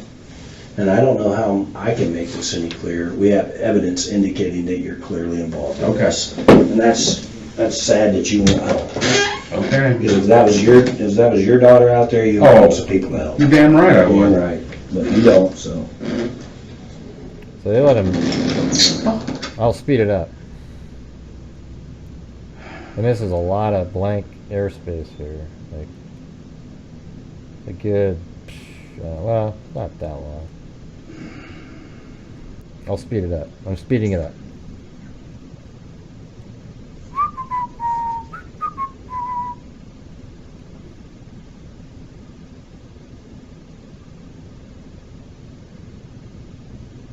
Yeah, we know case crack.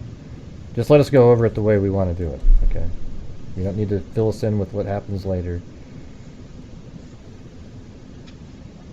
Yeah, we already know the part. We played it yesterday about the you weren't on the bridge, etc. You must have missed that show.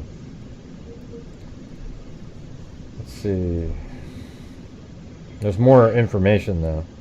I think the bigger thing that he says, which we went over yesterday, comes up later. Yeah, everybody always wants to let everybody know that they saw something first, but you didn't, because we've already played it on here. Anyways, I'm just going to move it forward. I don't really want to keep watching that. Still waiting. Sounds like your wife's still on she being on this, so. She basically said, I can't believe you lied to her, so you're lying to us too, but. Wife said, can't believe you're lying to us. So is there a reason why you have this round in your little keepsake box? What kind of ammo did you have for your SIG? I don't know. Blazer? I don't know. I'm telling you. At that time. At that time, you had Winchester. Okay. The round we found was Winchester. The ammo you had in that's pretty your interesting. And for your gun at the time was Blazer.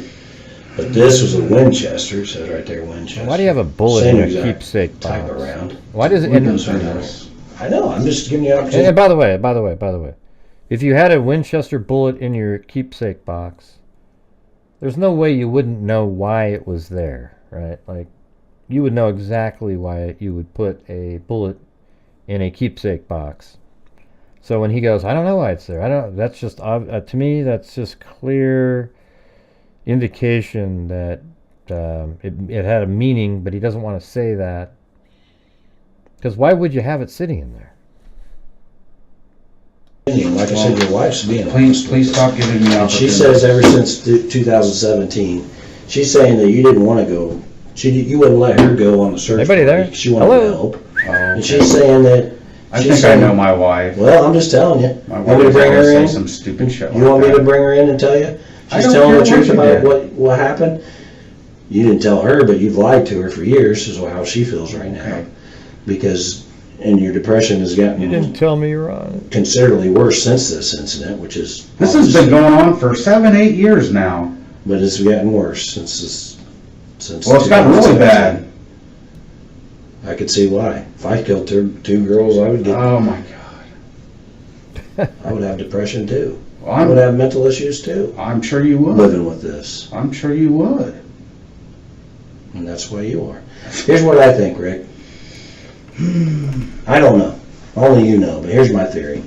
You're out there. Maybe somebody set this up. Maybe they didn't. Maybe you're out there. Maybe we know you're out there. That's not a theory. That's a fact. We know you had a gun. Girls saw the gun in there. We know you have anger issues. Your wife told us before that you have some anger issues, and you have depression, and you have, those types of issues. And maybe these girls said something to you. I don't know. Maybe you said go down the hill, which we know. The experts say you said go down the hill. You get down there, and they piss you off for whatever reason. You racked the gun. You didn't realize you racked that gun to scare them, and that round popped out. You didn't realize it. Because maybe, do you carry that gun with a round chambered, or do you not have it chambered? When I carry it, I would have a round chamber, So but you I rack don't it to carry it scare very it comes often. off. Well, you were carrying it that day because girls said. So if you have one chambered, and what I'm saying is if I have a round chamber, which I do, and I rack this gun right now around a fully intact round will pop out. Correct? I assume. Well, that's what's happened, and you didn't realize it. Okay. And that's why that round's there on the ground, Rick.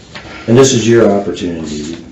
And you say that, you don't want any of this and that. Can you please stop giving me opportunities? I'm not going to sit here and tell you I did something I didn't do. Okay, tell me what I'm you not did. going to tell you I'm involved with something. Tell me that I what you wasn't did do involved then with. that day.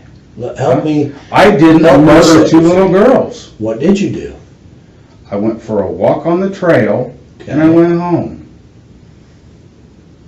And I told you the details of the best I can remember of what I did that day and what the walk was.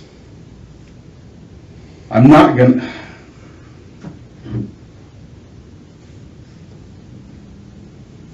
This is ridiculous. I'm not going to just keep repeating myself. Okay. So,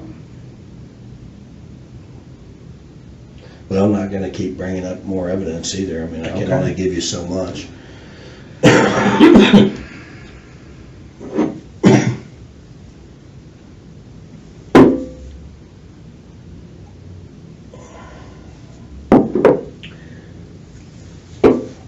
What about Ron Logan? Do you know Ron Logan? mm-mm. You ever been on his property? Mm-mm. You don't, Not that I know of. You don't hunt. You said you fish? We mushroom hunt. Yeah, I fish. Okay. I'm just trying to figure out why that round from your gun will be out there. I'm giving you the No, I know you don't want me to give you opportunities, but I'm giving you the opportunity. But you never mushroom hunt on that side of that ditch? On 2000, where you weren't mushrooming, it was too early for mushrooms. a little bit. It was just a seasonably warm day. So I went for a walk. Okay.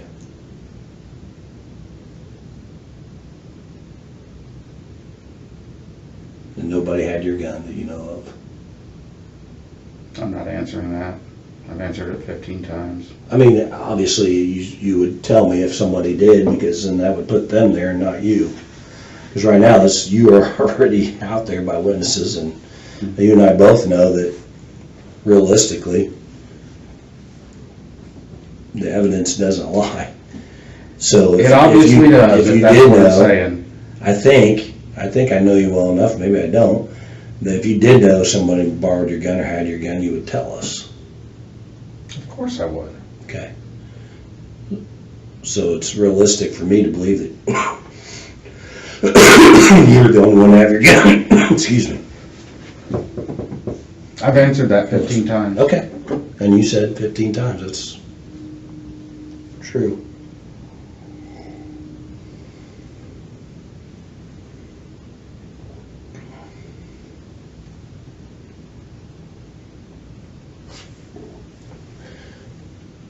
So like I said, I'm trying to help you. If you don't want me to help you, I won't. I'll leave right now. That's fine. What I'd like for you to do is tell me again what happened, because you didn't tell me. I watched the interview. I'm just trying to figure out why your round from your gun was 6 inches from those girls. And I'm telling you, that's not possible. Do you believe in science? Do you believe in... I believe in science. I don't understand all of it. I don't either, but if a scientist, a certified analyst, is telling you that this round came from this gun, specifically this gun, not this type of gun. I get all that. I know what you're saying. And what I'm telling you is that bullet did not come from my gun if it was found at that murder scene or on the bridge or where, like, it didn't come from my gun is what I'm trying to tell you. And I'm trying to so if it did, and they're telling me it did. That was a big move. He said a bullet from the murder scene, and then he realized, even though he saw the picture with Libby, his mind went, "Ooh, maybe I shouldn't know that it was at the murder scene." Then he goes, "Or the bridge, or whatever." You see how he did that? That means he thought in his mind quickly that he messed up, but he was correct. And he probably wouldn't have been called out on it. But it shows that he had the conscious, quick thought like, oops. Right? You get what I'm saying? Yeah, let's play that part again. That's a big one. Let's see. And I'm trying to so if it did, and they're telling me it did.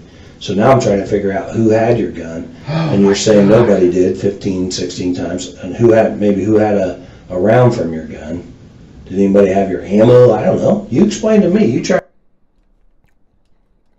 It didn't come from my gun is what I'm trying to tell you.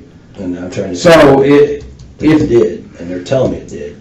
So now I'm trying to figure out who had your murder scene or... That's the part. See, why did he quickly switch like that? Bullet did not come from my gun if it was found at that murder scene. That murder scene. But he was like, wait a minute. I shouldn't know that it was found at the murder scene. Even though he just saw the picture, he forgot that. He saw the picture, but he forgot that he shouldn't know it was at the murder scene. Then he goes, or the bridge or whatever, right? Or on the bridge or where, like, it didn't come from my gun is what I'm... See, that's pretty crazy right there. And maybe that's sort of him remembering he ejected it on the bridge. I don't know, there's a whole bunch of things that could mean. I'm trying to tell you. And I'm trying to so if it did, and they're telling me it did. So now I'm trying to figure out who had your gun. And you're saying nobody did 15, 16 times. And who had a round from your gun? Did anybody have your ammo? I don't know. You explain to me. You try to explain to me why. I'm not going to try to explain. I told you that. You can't. You can't explain why your round is by this dead girl's foot. Because it's not.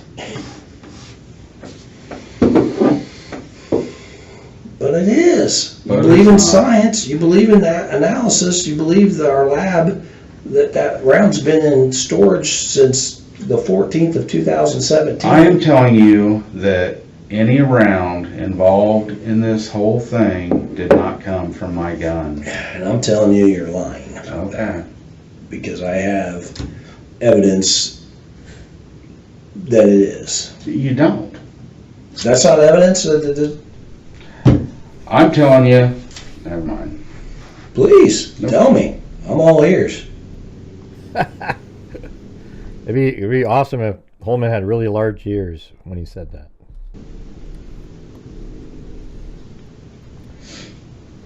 I'm all ears.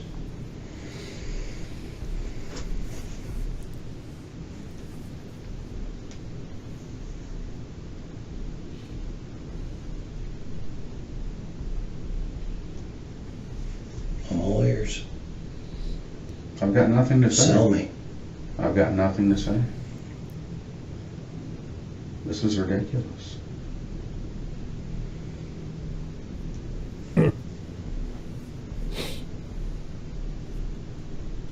So you're saying you didn't have the gun on the trail, so there's no way you racked it out there on the trail and somebody might have picked this round up?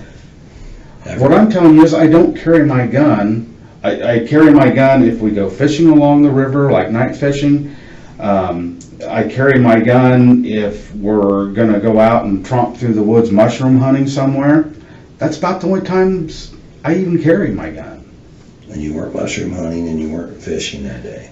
It was like February or something. February 13th, Okay. 2017. You realize mushrooms don't grow that early, Yeah, right? it's about May, right? April, Probably May. around there. Yeah. That's So what I'm saying. why would I be mushroom hunting? I'm just saying, you weren't mushroom hunting and you weren't fishing. You were just walking on a trail. There's no way you would. I'm trying to figure out how that round got out there. If you're adamant that it is your round, I mean, you can't deny that. It's a round from your gun. Did you rack it on the trail? And I didn't. I didn't have my gun that day. Never racked it on the trail. I didn't have my gun that day. Ever, any day. Do you ever remember racking your gun on that trail? No, I don't. Do you ever remember racking your gun while you're mushroom hunting out there in the years prior? Do you ever remember racking your gun when you were fishing? Did you ever go fishing there? Not usually, no. Okay. Where do you usually go fishing? Down at the dam. Oakdale? No, in town, the little creek. Oh, Deer okay. Creek. Yeah, Deer Creek.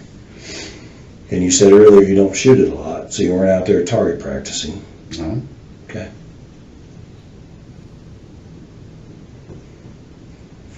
Must have been one of those damn Odinists went into his house and Well, I'm stole just trying that to figure out how to bullet. get there. Of course, they ejected it from a gun first.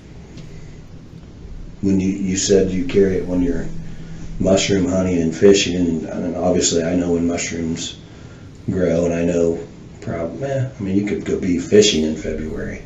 Why do you carry it? Why would you carry your gun? I'm not a fisherman or a hunter. But why would you carry your gun if you're out mushroom hunting? Just because you're going to be out in the boondocks, you just never know who you're going to run into. Personal protection. Okay.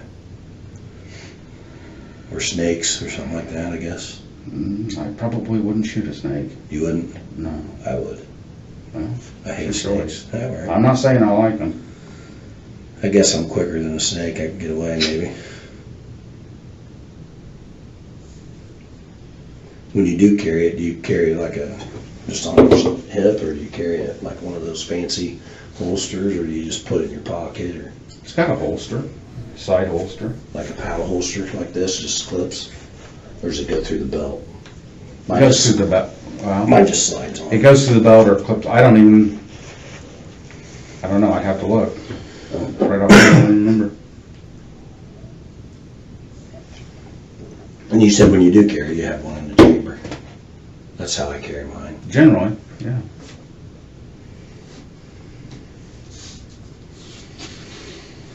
All right, let me see what the prosecutor has to say. I'm gonna call him real quick.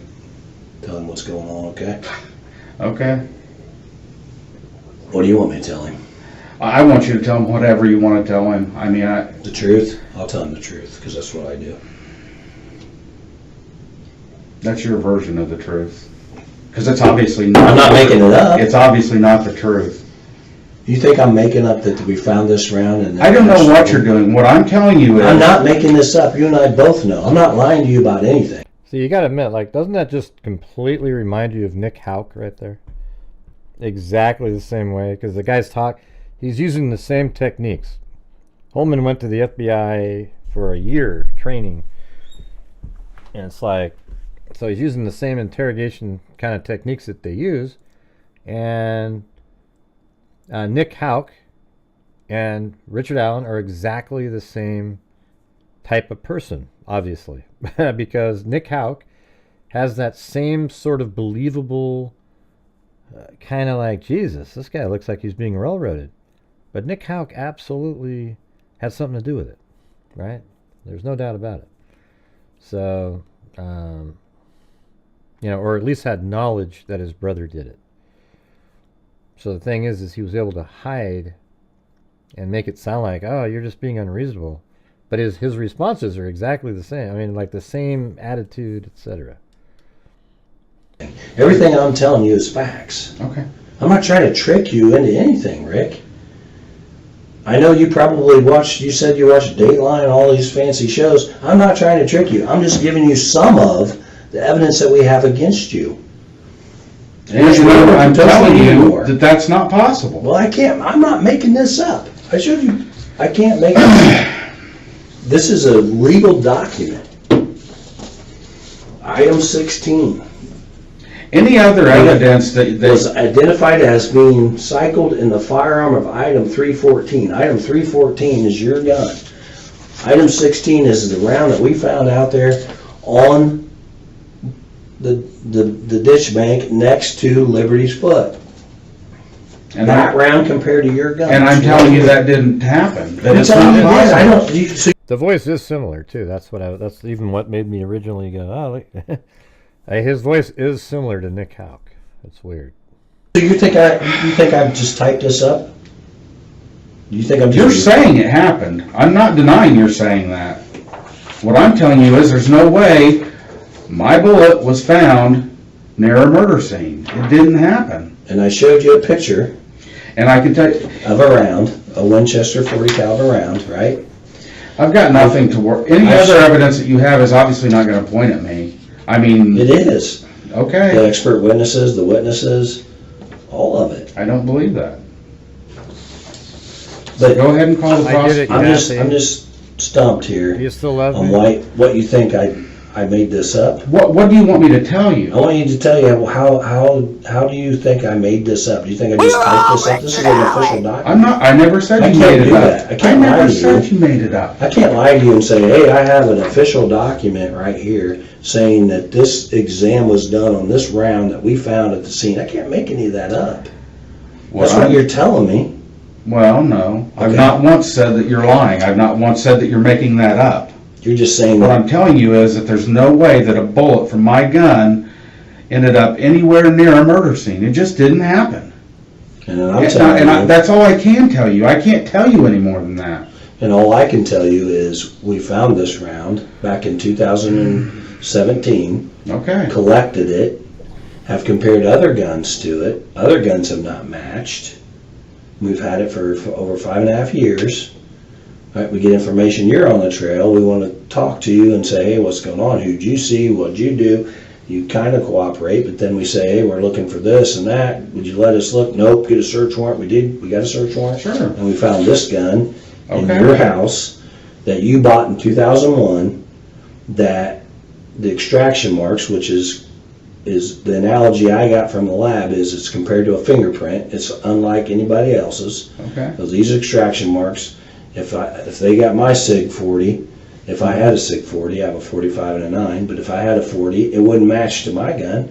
And we've had multiple 40 caliber guns down there testing on other people that cooperated with us. Okay. And it doesn't match to their gun. So that's why I'm telling you why we're here. Sure. The one reason why we're here today is because your gun matches to this round that was found out there.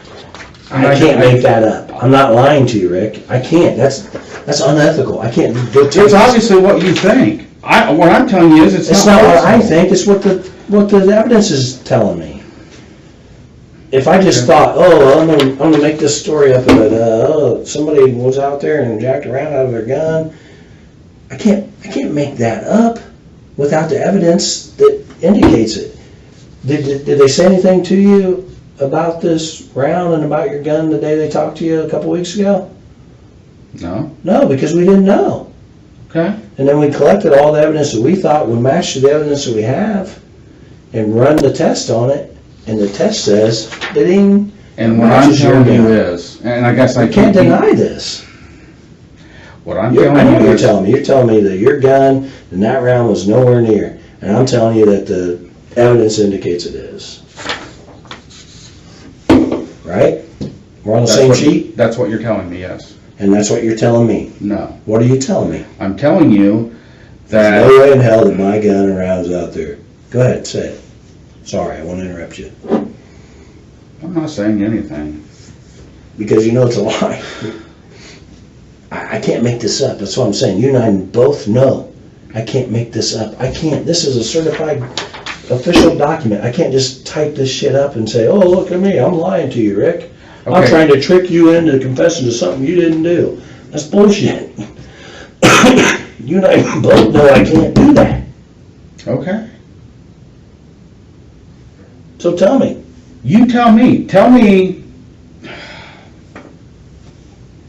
I think you're involved in this double homicide. That's what I'm telling you because of the facts that we have. I get that you think that. And I'm telling you I wasn't. Okay. And if that's all it was, your word against my word, I would be like, okay, Rick, we'll see you later. But I got all this evidence that we can present to a jury of your peers that's going to say, wow, Rick did this. He won't talk to us, though, so we don't know what he is. He's just some crazy monster that chases around teenage girls and wants to torture them and do whatever. That's what they're going to say. And now your wife and your daughter and your friends and your family have to live with that. Exactly. They already have to. You've already done the damage. I didn't do the damage. You certainly did. You and everybody else. A round from my gun isn't down there. I can't explain to you something that I don't understand. Okay. I wish you could. I wish somebody could. I certainly wish I could. Well, sit tight. I'm going to find out what your wife's been telling the other detective. And we'll go from there. Okay? I can bring her in here, too. Let her tell you. Maybe she can convince you to tell the truth.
Anything else? Need a smoke break? I know you smoke. You want to step out back and smoke before you talk to your wife? If you'll let me, I will. Do you have a cigarette? They're in my jacket. Where's your jacket? I'm assuming she has it. Okay. Hang on.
restroom I can use possibly.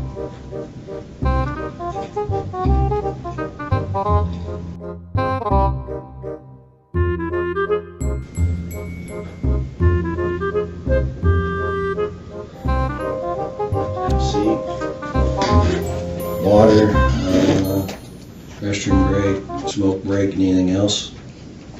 I'll see if she wants to come talk to you. You need nothing else? Water good? You need anything else to drink? I'm just over this. I know. Okay. I want to get over it too. I have a job to do. I'm trying to figure shit out. Good.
Me again. She wants to talk to you. Just calm down. We basically told her about the same evidence that we have that we told you about. And she's wants to talk to you. She's a little upset. Probably terrified. Correct. She is. So she's drinking her water and calming down a little bit. Like I told her, you mentioned it earlier, you're worried about what people are going to think and all this. I get that. But I don't think you're a bad person. Neither does she. What kind of good person kills two people? People make bad decisions all the time. I don't know what happened. You know, for all I know, maybe they did something. What makes two of us? Well, you have some explaining to do, though. I don't think you can explain why, and other than you think I'm making it up. But good people make bad decisions all the time. Good people get backed into a corner all the time, and I don't know what they did. Maybe. I have a hard time believing they did something to, I don't think anybody could do something to deserve to be killed over, but you know, if somebody gets angry and their medication isn't right or whatever, I'm on medication. If my medication isn't right, maybe I don't make the best decisions. You know, people that are drinking and doing drugs, not saying you do, but when people drink and do drugs or the medication's off, maybe they make bad decisions. Good people do it all the time, but good people get out in front of it and tell the truth and try to help, put an end to it. It's over.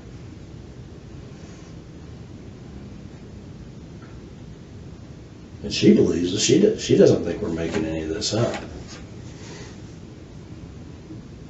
She thinks you're a good person. I think you're a good person. I just think something went wrong. I don't know why or what happened, but only one person can tell me, and that's you. I can't tell you something that I don't know. And I don't know how to make that any clearer. You don't want to remember? Oh my God, I didn't do anything. I didn't murder 2 little girls. I didn't help somebody murder 2 little girls. I wasn't involved in, what'd you say, scheming or whatever. I wasn't involved with these 2 girls in any way, shape, or form. Never even seen them before.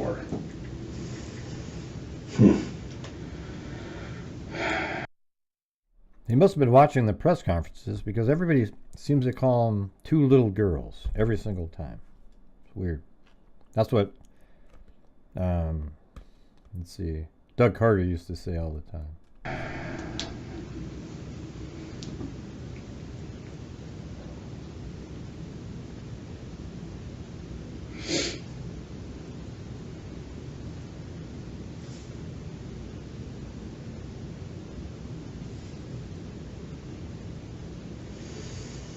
Well, I'm gonna let her talk to you a little bit. Okay. You guys can try to sort this out and let me know whatever I can do to help. If you need more water or anything. Okay. Need another smoke break.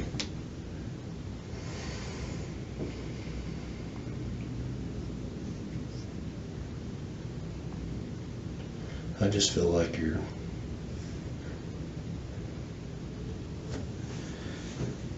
I don't know what to think. You. Mm-hmm. I said you don't know what to think.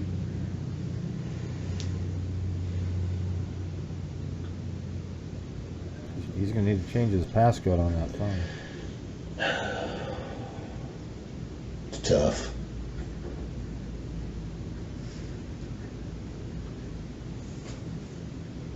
It's not tough, it's bullshit. I don't think it is. Okay. You had a valid explanation of all this. But you don't. That's what I can't explain something I don't know. Alright. Well, we'll figure it out.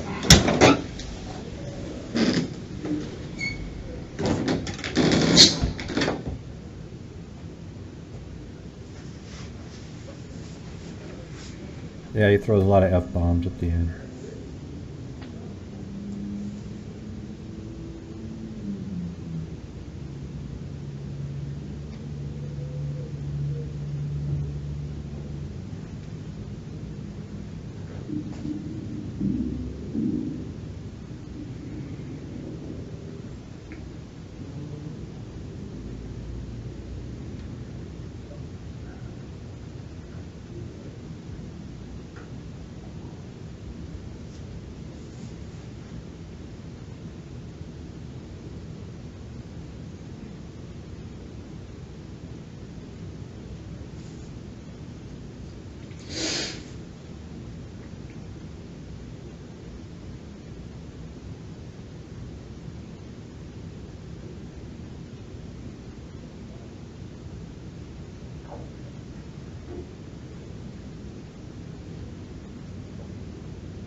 baby.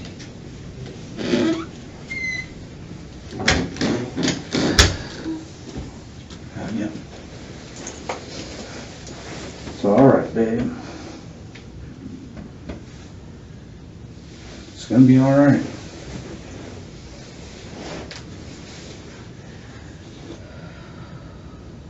They're trying to tell me that you actually believe that I did it. And I just can't believe that. Trying to figure out why there's a bullet out there, dude. I know. Do you think I'm not? And that's what I told them. I can't explain something I don't understand. I tried to explain to them that there's no way that a bullet from my gun was at a murder scene, because it didn't happen. I didn't even have my gun that day I went out.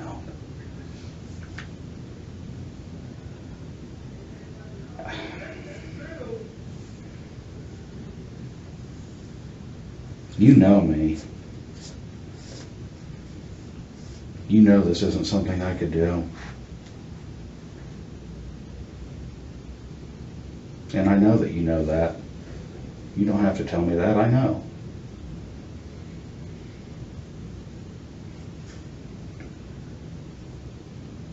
They really think I did this. And they want me to believe that I know you know I didn't do this. I guess that's what I'm saying. I don't know what they're trying to do here. Responds.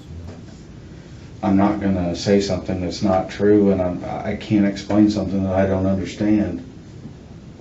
The only way for me to explain it is that I don't know.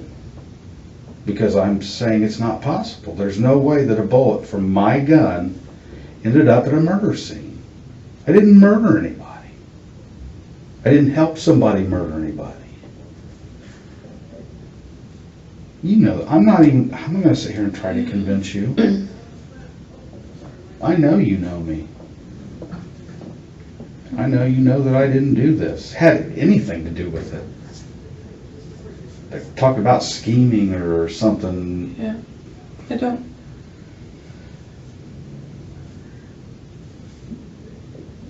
I don't know how did a bullet from your gun get out there? I don't know. Because they said it came from our gun. I know that's what they believe me. That's what they're telling me. But how did it get there? I don't know. They said there was one in your box above your dresser to match it.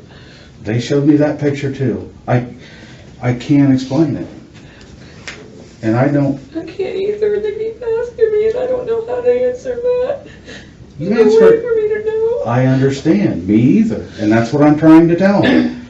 You want to keep asking me and I just keep telling you I can't explain it. I don't know. It's weird how she acts so timid, you know, like really, it's kind of an awkward. It almost seems like he's abusive or something to her, the way she acts. How to explain something that isn't possible. But I know, this is what I do know. I know that no bullet from my gun was connected with a murder in any way, shape, or form. And there's no way a bullet from my gun would have been near Abby and Libby's murder or anything else, because I never even seen those girls. Period. And I didn't even have my gun that day. So that's what I'm trying to say. I don't know how to make that any clearer. With a murder in any way, shape, or form. And there's no way a bullet from my gun would have been near Abby and Libby's murder or anything else, because I never even seen those girls. Period. And I didn't even have my gun that. I don't know, that part seems kind of weird the way he worded that. I have to think about that one. That day. So that's what I'm trying to say. I don't know how to make that any clearer. I don't know how to make that any clearer. I don't know how to make somebody understand. I get what he's saying. I don't have a way to explain it. like there's a witness that said it was you out That there. wasn't what was weird. Dear, I don't And know I'm what. like, how did they know it was you? But hey, guys, we've had one of the most massive lulls in the history of my channel. So if you're out there and you're watching, if you have the ability to help support the channel, I would appreciate it. Thank you.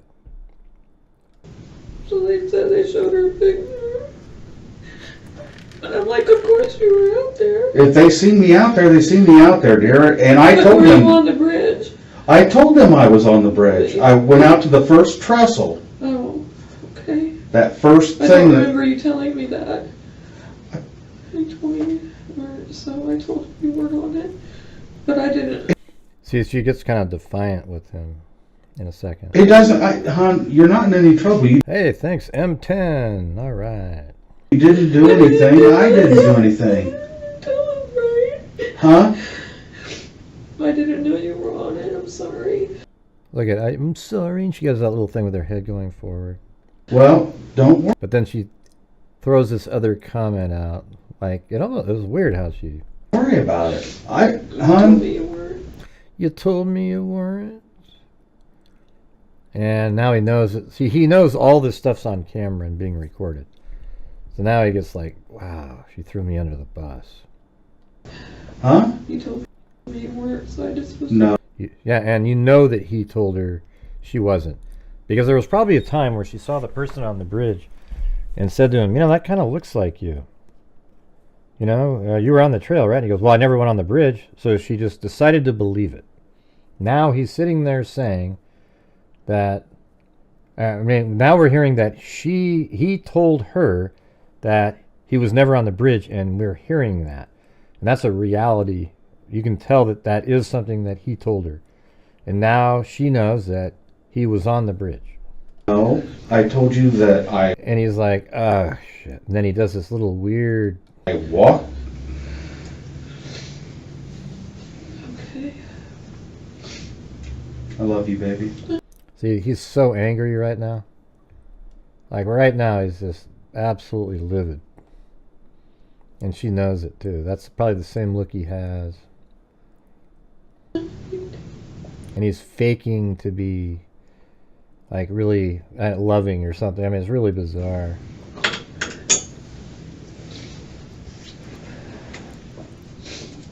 Right, exactly. I don't know what they're trying to do, but I know that that's not what I told you.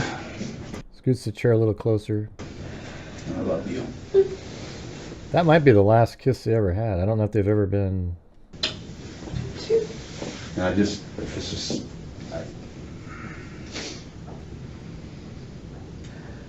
This is where I think the comment that I think is the most important comment of the entire interview. They're not going to get away with this. Not this one, but I'll tell you in a second.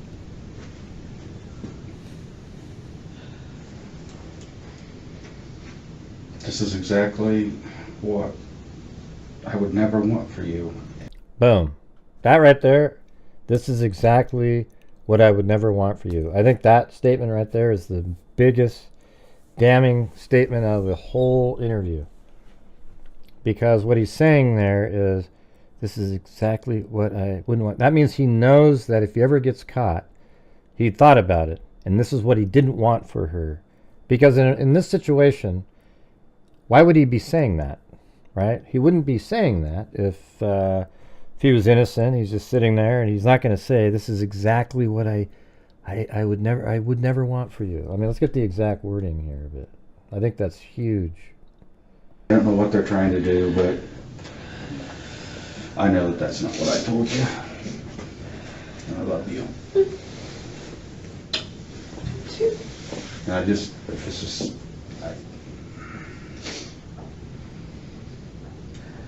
they're not going to get away with this.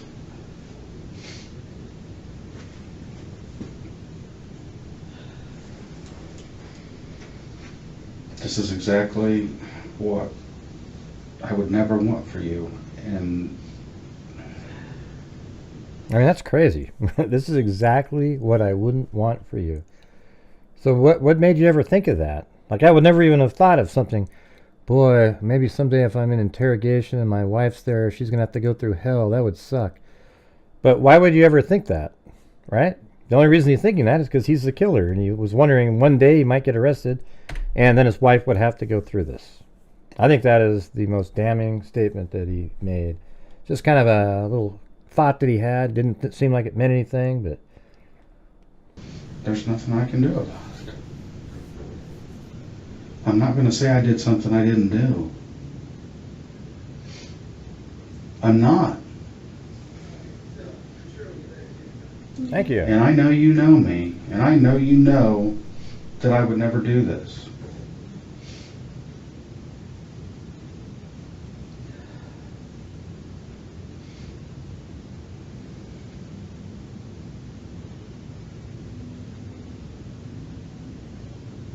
All I can say, hon, is you know me. I know, and I know you know me, and I know you.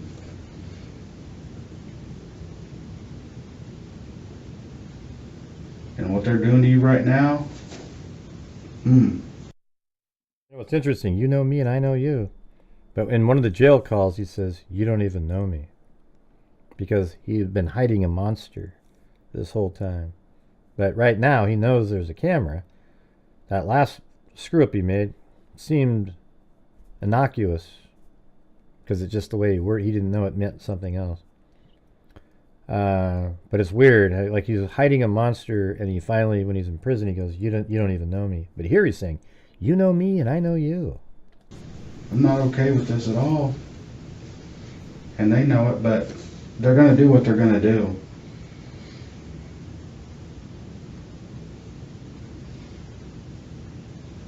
I'm just sorry you're having to hurt. I'm sorry I'm having to go through it. I mean, it's like I told them, the damage is already done. You've already talked to people I work with, you've talked to neighbors of mine, and I care about what people think.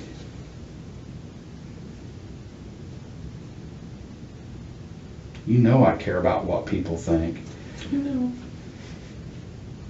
Hell, I have enough trouble not trying to believe that people think. Half the time I just think they think what I'm thinking.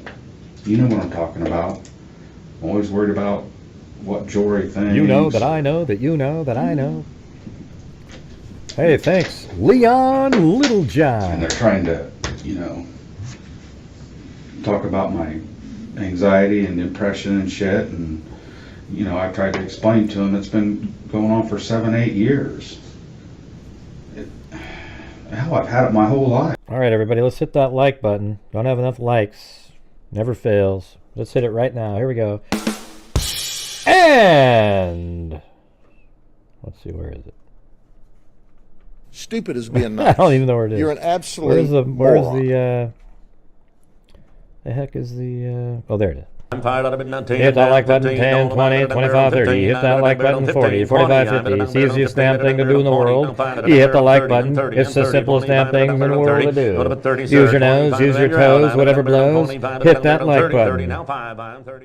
When we get to 300, we'll commence the show. Hit that like button. Oh, we got to 305, 295, 295. Do I hear 296, 96, 96. So here's 296, 97. Hit that like button. It's so damn easy, it's almost unbelievable. You just press a button to help support a channel. Thank you very much. All right, there we go. Thanks, freaks.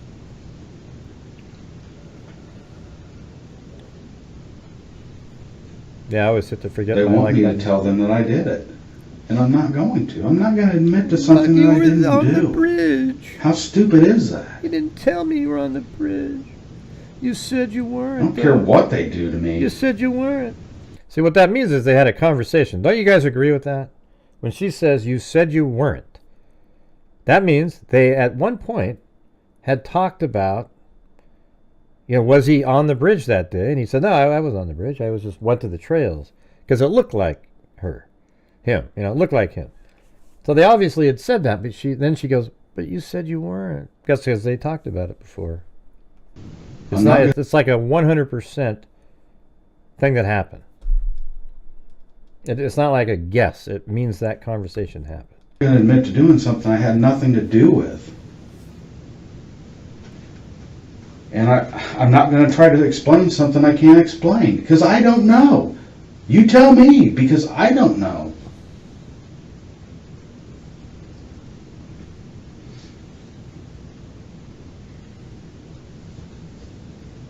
I just know that I never even carried the gun unless we were going mushroom hunting, tromping through the woods, or fishing along the river. That's the only time I even carried it for the most part. I never even would have, hell, I haven't carried my gun and I don't even remember a time when I used to carry it. I mean, other than going fishing, like if we were going night fishing.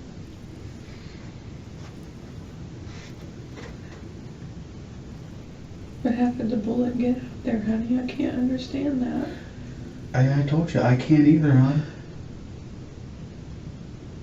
There's two explanations. I mean, imagine what Kathy's thinking. Like, wow, okay, so there's a bullet that matches yours, and you were on the bridge, and you told me specifically that you weren't on the bridge.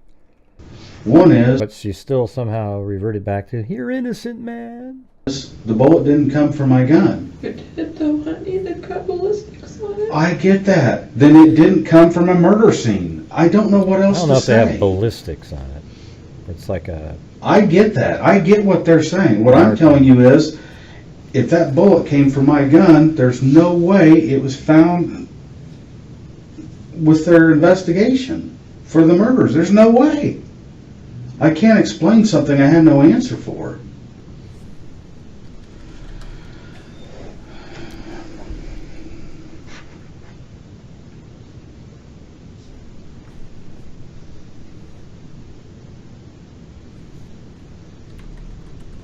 They want you to think that I done it.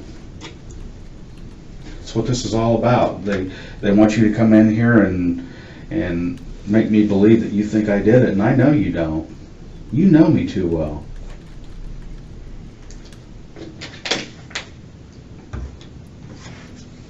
You know I'd never do something like this, or even be involved with something like this.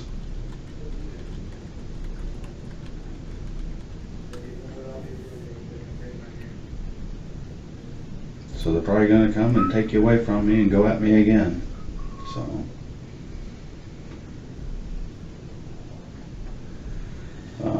thank you, just tell Mary them you C. want an attorney, and they'll have to let you leave. Don't worry about me. Yeah, but why didn't you ask for attorney and leave? I'm trying to. I don't know what they're doing. Although they weren't going to let you leave out then. I'm not leaving. Yes, you do. There is no way that evidence is going to show that I did Right this. fucking here, man. So let's see how much time is missing. So this is 10:58:03. And then 11:02. Man, that's a lot of minutes. That's like, jeez, it's 4 minutes. You do. There is no way that Look at her, by the way. She doesn't even seem phased. She didn't even jump or anything. Like, she's just still looking at him, trying to like assess to see if he is the person. You know, it's weird. Look at evidence is going to show that I did Right this. fucking here, Rick. You got one piece of evidence I got that I can't multiple explain. pieces. Multiple. I'm not showing you my whole fucking hand here. I don't care. I'm You showing you should I'm care. done talking. And now you're gonna drag. Hold on, let me lower the. It's too loud. Yeah, that's probably better. Drag your fucking wife and your daughter through this because you're too fucking bullheaded to get out in front of this and admit that you made a mistake. And whatever the fuck happened out there, we'll never fucking know because you're too big of a fucking bullheaded. Go ahead. So tell you I did something. Tell me that the I truth. didn't do. The truth, Rick. I don't want to know. I've told you the truth, and you don't want to hear it. The evidence tells me otherwise. The evidence clearly indicates you're involved in this. No, I it said doesn't. It fucking does. It doesn't. I'm telling you that there is no way that a bullet from my gun was used in these murders. And I'm telling you that we had this fucking round on February the 14th, 2017. It's been secured in a fucking laboratory.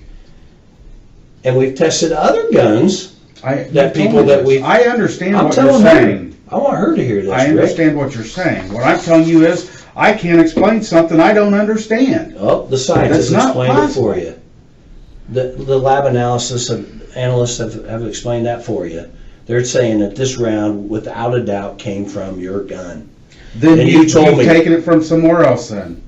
Because it's not possible. I did not take it from somewhere else. It was logged in. It was taken as photograph. You think we fucking went and stole your fucking round and threw it down by a fucking dead girl's foot? This ain't fucking TV. This is realistic. I understand. We collected that fucking item on February the 14th. We didn't take it from anywhere else but that fucking scene. And we didn't take your gun from anywhere else. We took it from your fucking house. I'm telling you, I can't explain something. And I'm telling you, the fucking analysts explain it. You can't get past this. Can you please let my wife out? Absolutely. Come on, Kathy. I love you, baby. Can I kiss her? Yeah, kiss her. Do the right thing, Kathy. Tell him to do the right thing. She knows I will. Yeah, do the right thing. You're going to put your family through this for no reason.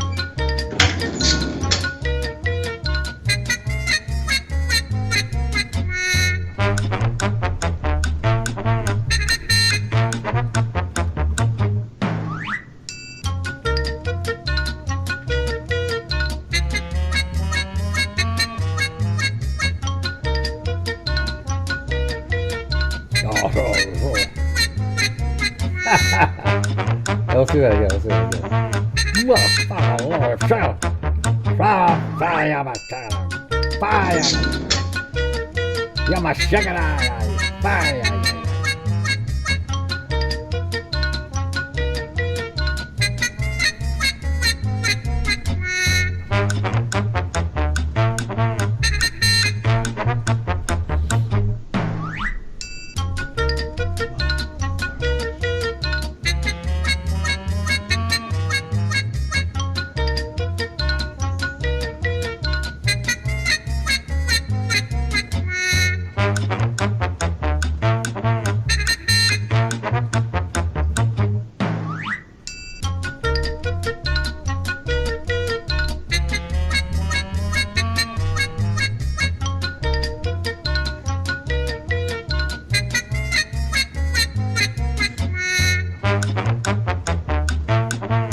You're gonna pay for what you're doing to my wife. What am I doing? You want to to what? fuck with me, but you leave my wife out of this.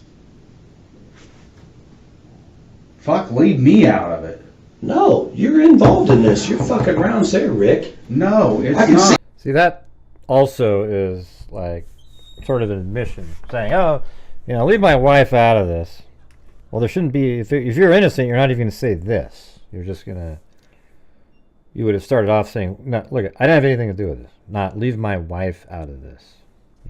You're getting pissed off. I understand. I am pissed off. Did you not see my wife? Did you not see these fucking two girls dead? No, that's what happened. You got fucking pissed off at them. You fucking dragged them down a fucking hill, and you fucking killed them. Don't fucking tell me you didn't. I didn't kill anybody. Bullshit.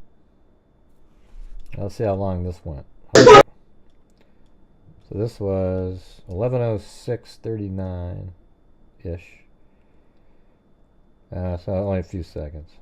You're upset for a reason, not because you guys are trying to kill somebody. You're trying to tell me that I'm not making this fucking round shit up, Rick.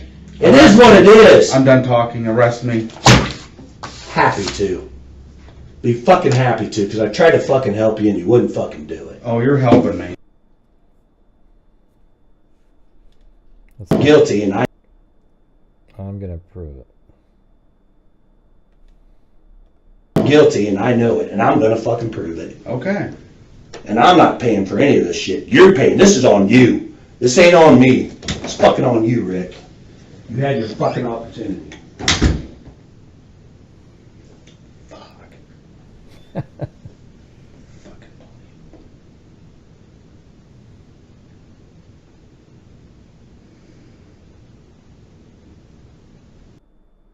That's crazy. You. All right. Awesome. Yep. That's pretty sweet. Anyways, yeah, I mean, I've heard people, he doesn't really say all the, you have to put the words together to come up with down the hill. I've seen people put it together. He doesn't say them all at the same time. Just saying. Sometimes he says the hill, and then you have to go. And plus, he doesn't even say it with the same. I think if you go out and find parts, you could put it together, but I think that's just, I don't know. Yes, he doesn't say it the same. Like if you said, keep a calm voice and say down the hill, would you do it for us real quick? All right, great, thanks. That would work. Anyways, I think that's it, you guys. I think the biggest moment for me is when he says to her that, I never wanted this for you. This is exactly what I wouldn't want for you. I think that's huge. I think that's the absolute biggest damning thing, because that means he thought about how she'd be treated if he was caught prior to being in there. Because people don't sit around and think, like, I've never thought, like, oh wow, this is what I never would have want for you with my wife if I did something crazy. I mean, who the hell thinks about that?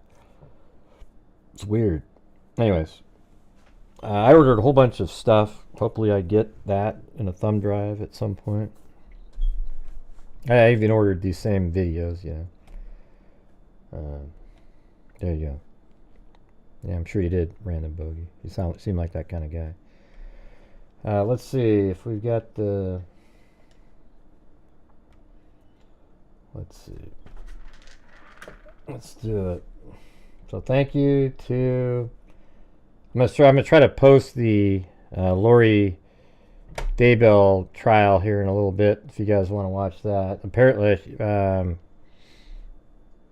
they direct examined Kay Woodcock, but I think tomorrow, I mean, my God, are you kidding me? Lori's gonna cross-examine Kay? That's gonna be an absolute nightmare. Hey, thanks, Jim Long. Thanks, Michelle, Donica, Wonder Woman, Alley Cake, 4Pa007, RN Bells, Linda Howe, Alley Cake, Run Bells, Olivia, Ozzy Trisha, Alley Cat, It's Just Bella, Mrs. W, FIK, Rebecca Medley, Jeffrey Siddall, Joel Burnt, Suze F, Lizzie Robb, and then K Me, Leon Littlejohn, Suze F gifted a membership. So did Leon Littlejohn. Then Leon Littlejohn did a super chat. Then he also did 5 memberships. Very cool. And Alley Cake gifted 5. Then M10 gifted 5. Then Danielle Savoy became a new member. Then Suze F gifted 1. Then Thomas Sign. Probably, I don't know if that's what the name is, but new member. And then Ozzy Trisha gifted 10. Thank you. It's basically a cat eye there. Jessica Schubach, then M10, then Leon Littlejohn gifted another one, then Mary C, and Jim Wan. And anyways, thanks everybody. I was, at the beginning of the show, I was sort of disappointed in the chat. I didn't mean to, I just feel that way sometimes. Like, man, we were trying to get, the Knick-Knack goal. But we ended up getting it later. So I appreciate that. It was like, I've never seen it take that long to get everybody involved in something like that. But anyways, we gave $500 to the National Center for Missing and Exploited Children. So that was cool. And I think you guys as a chat were, after taxes, are probably responsible for probably like 230 of it. And then I took care of the other 270 out of the income that has been brought in so far this month. So there you go. And then I also gave, I think, almost a similar amount to the Helping Out Scouting Dude, you guys. So if you see that community post, if you guys have the ability, he's one of the moderators. He hasn't been here for a while, but They had these crazy flood, like his entire house was underwater. And you know, they're actually doing nice things for people as well. Like they're, even though they don't have a lot, they're, you know, buying coffee for people and doing different things in their neighborhood. So that's pretty cool.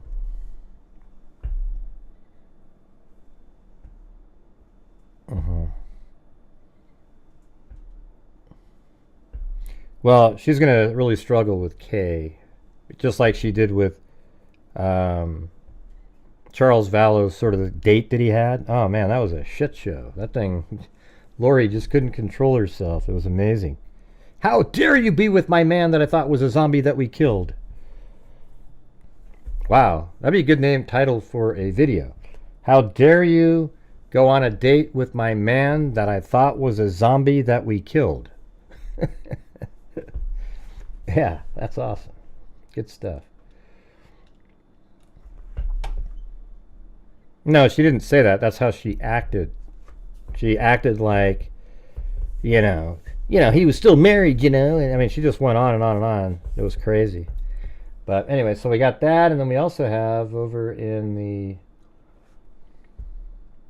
we had Cash App from Ace B, and then Lisa Valenzuela, Paulette Leonard, and Christopher N. All right, so there we go.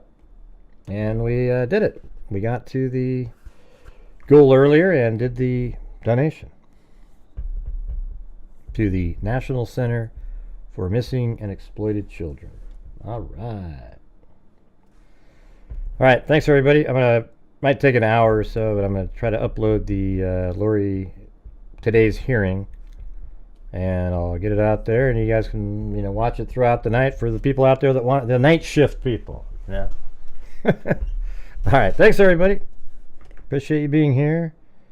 We'll see you tomorrow, and as I always say, until next time, be safe out there. Yeah, I've been doing this true crime thing for quite a while now. And during this whole time, I have not seen one person. 1 and a 2 and a 3. Forgot that part. Crime dissector. Bug rejector. I found it too quick. Certified human lie detector. Gonna get it's a house on a stretcher if you try and play me like an old projector. Crime sector. Here's my nectar. Professor Gregel's gonna give another lecture. Crime collector, freak connector, and I'm always gonna be a pup protector. Fool deflector, interceptor, and I'm meaner than a spectre with a vector on his spectre. With all respect, y'all, just remember I've a temper fucking check ya. I have no agenda, I'm no pretender, and I'll serve it to you straight without the blender. And in the end, I'm gonna send ya on a mission to reveal the true offender. Alright. Yeah, so I'll just get right back to work. Thanks all you guys for going through our daily journey together as we cover different cases. We've been doing this for so long. It's pretty cool, you know. You know, on a nightly basis, I just try to keep the everything going. I want to keep doing the same stuff. Hopefully everything turns around here in the next year or so for the economy and everybody's happy again. Because it's pretty crazy, but I think what's going on right now is going to be effective. Because what they're going to do is make deals with different companies. They'll probably remove the 10% all across the board tariff on a lot of different countries. And then we're going to start bringing manufacturing back here, which is really important because, I mean, during the COVID crisis that China created, a lot of our stuff that we need comes from China. I mean, what a joke. We should be able to build everything we need ourselves. And then you got all these other countries that they can sell anything they want here for nothing. But we have to pay like 100% tariff to sell over there. I mean, how fair is that shit? What a joke. Anyways, let's just hope everything turns out good and that all these decisions being made are going to work out positively for us. If you're a Democrat, you probably don't think it's going to turn out and probably don't like. You'll think you're almost rooting for it to be bad so that a different person could come in. I just hope it works, you know. That's it. I mean, that's the thing is, I think it's gonna. Makes sense to me. It just sucks that there's like negative stuff that happens in the meantime. Yeah, what if we like had India be more of the one that we worked with more, because they're more of a peaceful country for us, instead of China. Like, wouldn't it be, India has just a ton of people in it too. What if they became more of the people we worked with? Maybe that's an idea, huh? That's right. That'd be done, yeah, exactly. And I think it's going to help us get our debt under control. Do you know that we pay more in our debt payment than we do for our military? Like, it's just ridiculous. Just to service our loan, we pay like, I don't know, $500 or $600 billion a year just on the interest. I mean, that's ridiculous. God, you got to be kidding me, So somehow we got to figure out, cut the costs in government. Why does that bother so many people that you go in there and you just start cutting? It sucks for people that lose jobs, but me ever notice, let me ask you guys a quick question. Do you guys ever notice when there's like a, what do you call it? When they have to do the budget and we're not sure, like they haven't signed a budget, so only essential personnel can be working for the government while we work through the budget process. You ever seen that before? And by the way, they all get their back pay when they come back. But don't you think it's weird? Why are there people that are unessential working for the government? I mean, say, like, I would look at it like this. Like, okay, all the people that you decide that are essential, those are the ones that keep their jobs. What are the other ones doing? Like, they're just unessential people that are working and making money. It's kind of weird, right? Like, what are those people doing? And, I can understand needing a little bit of backup here and there. It's wild. I mean, things always seem to still work, even when we have these little government shutdowns and only essential people. It makes you wonder sometimes about all the waste that's going on.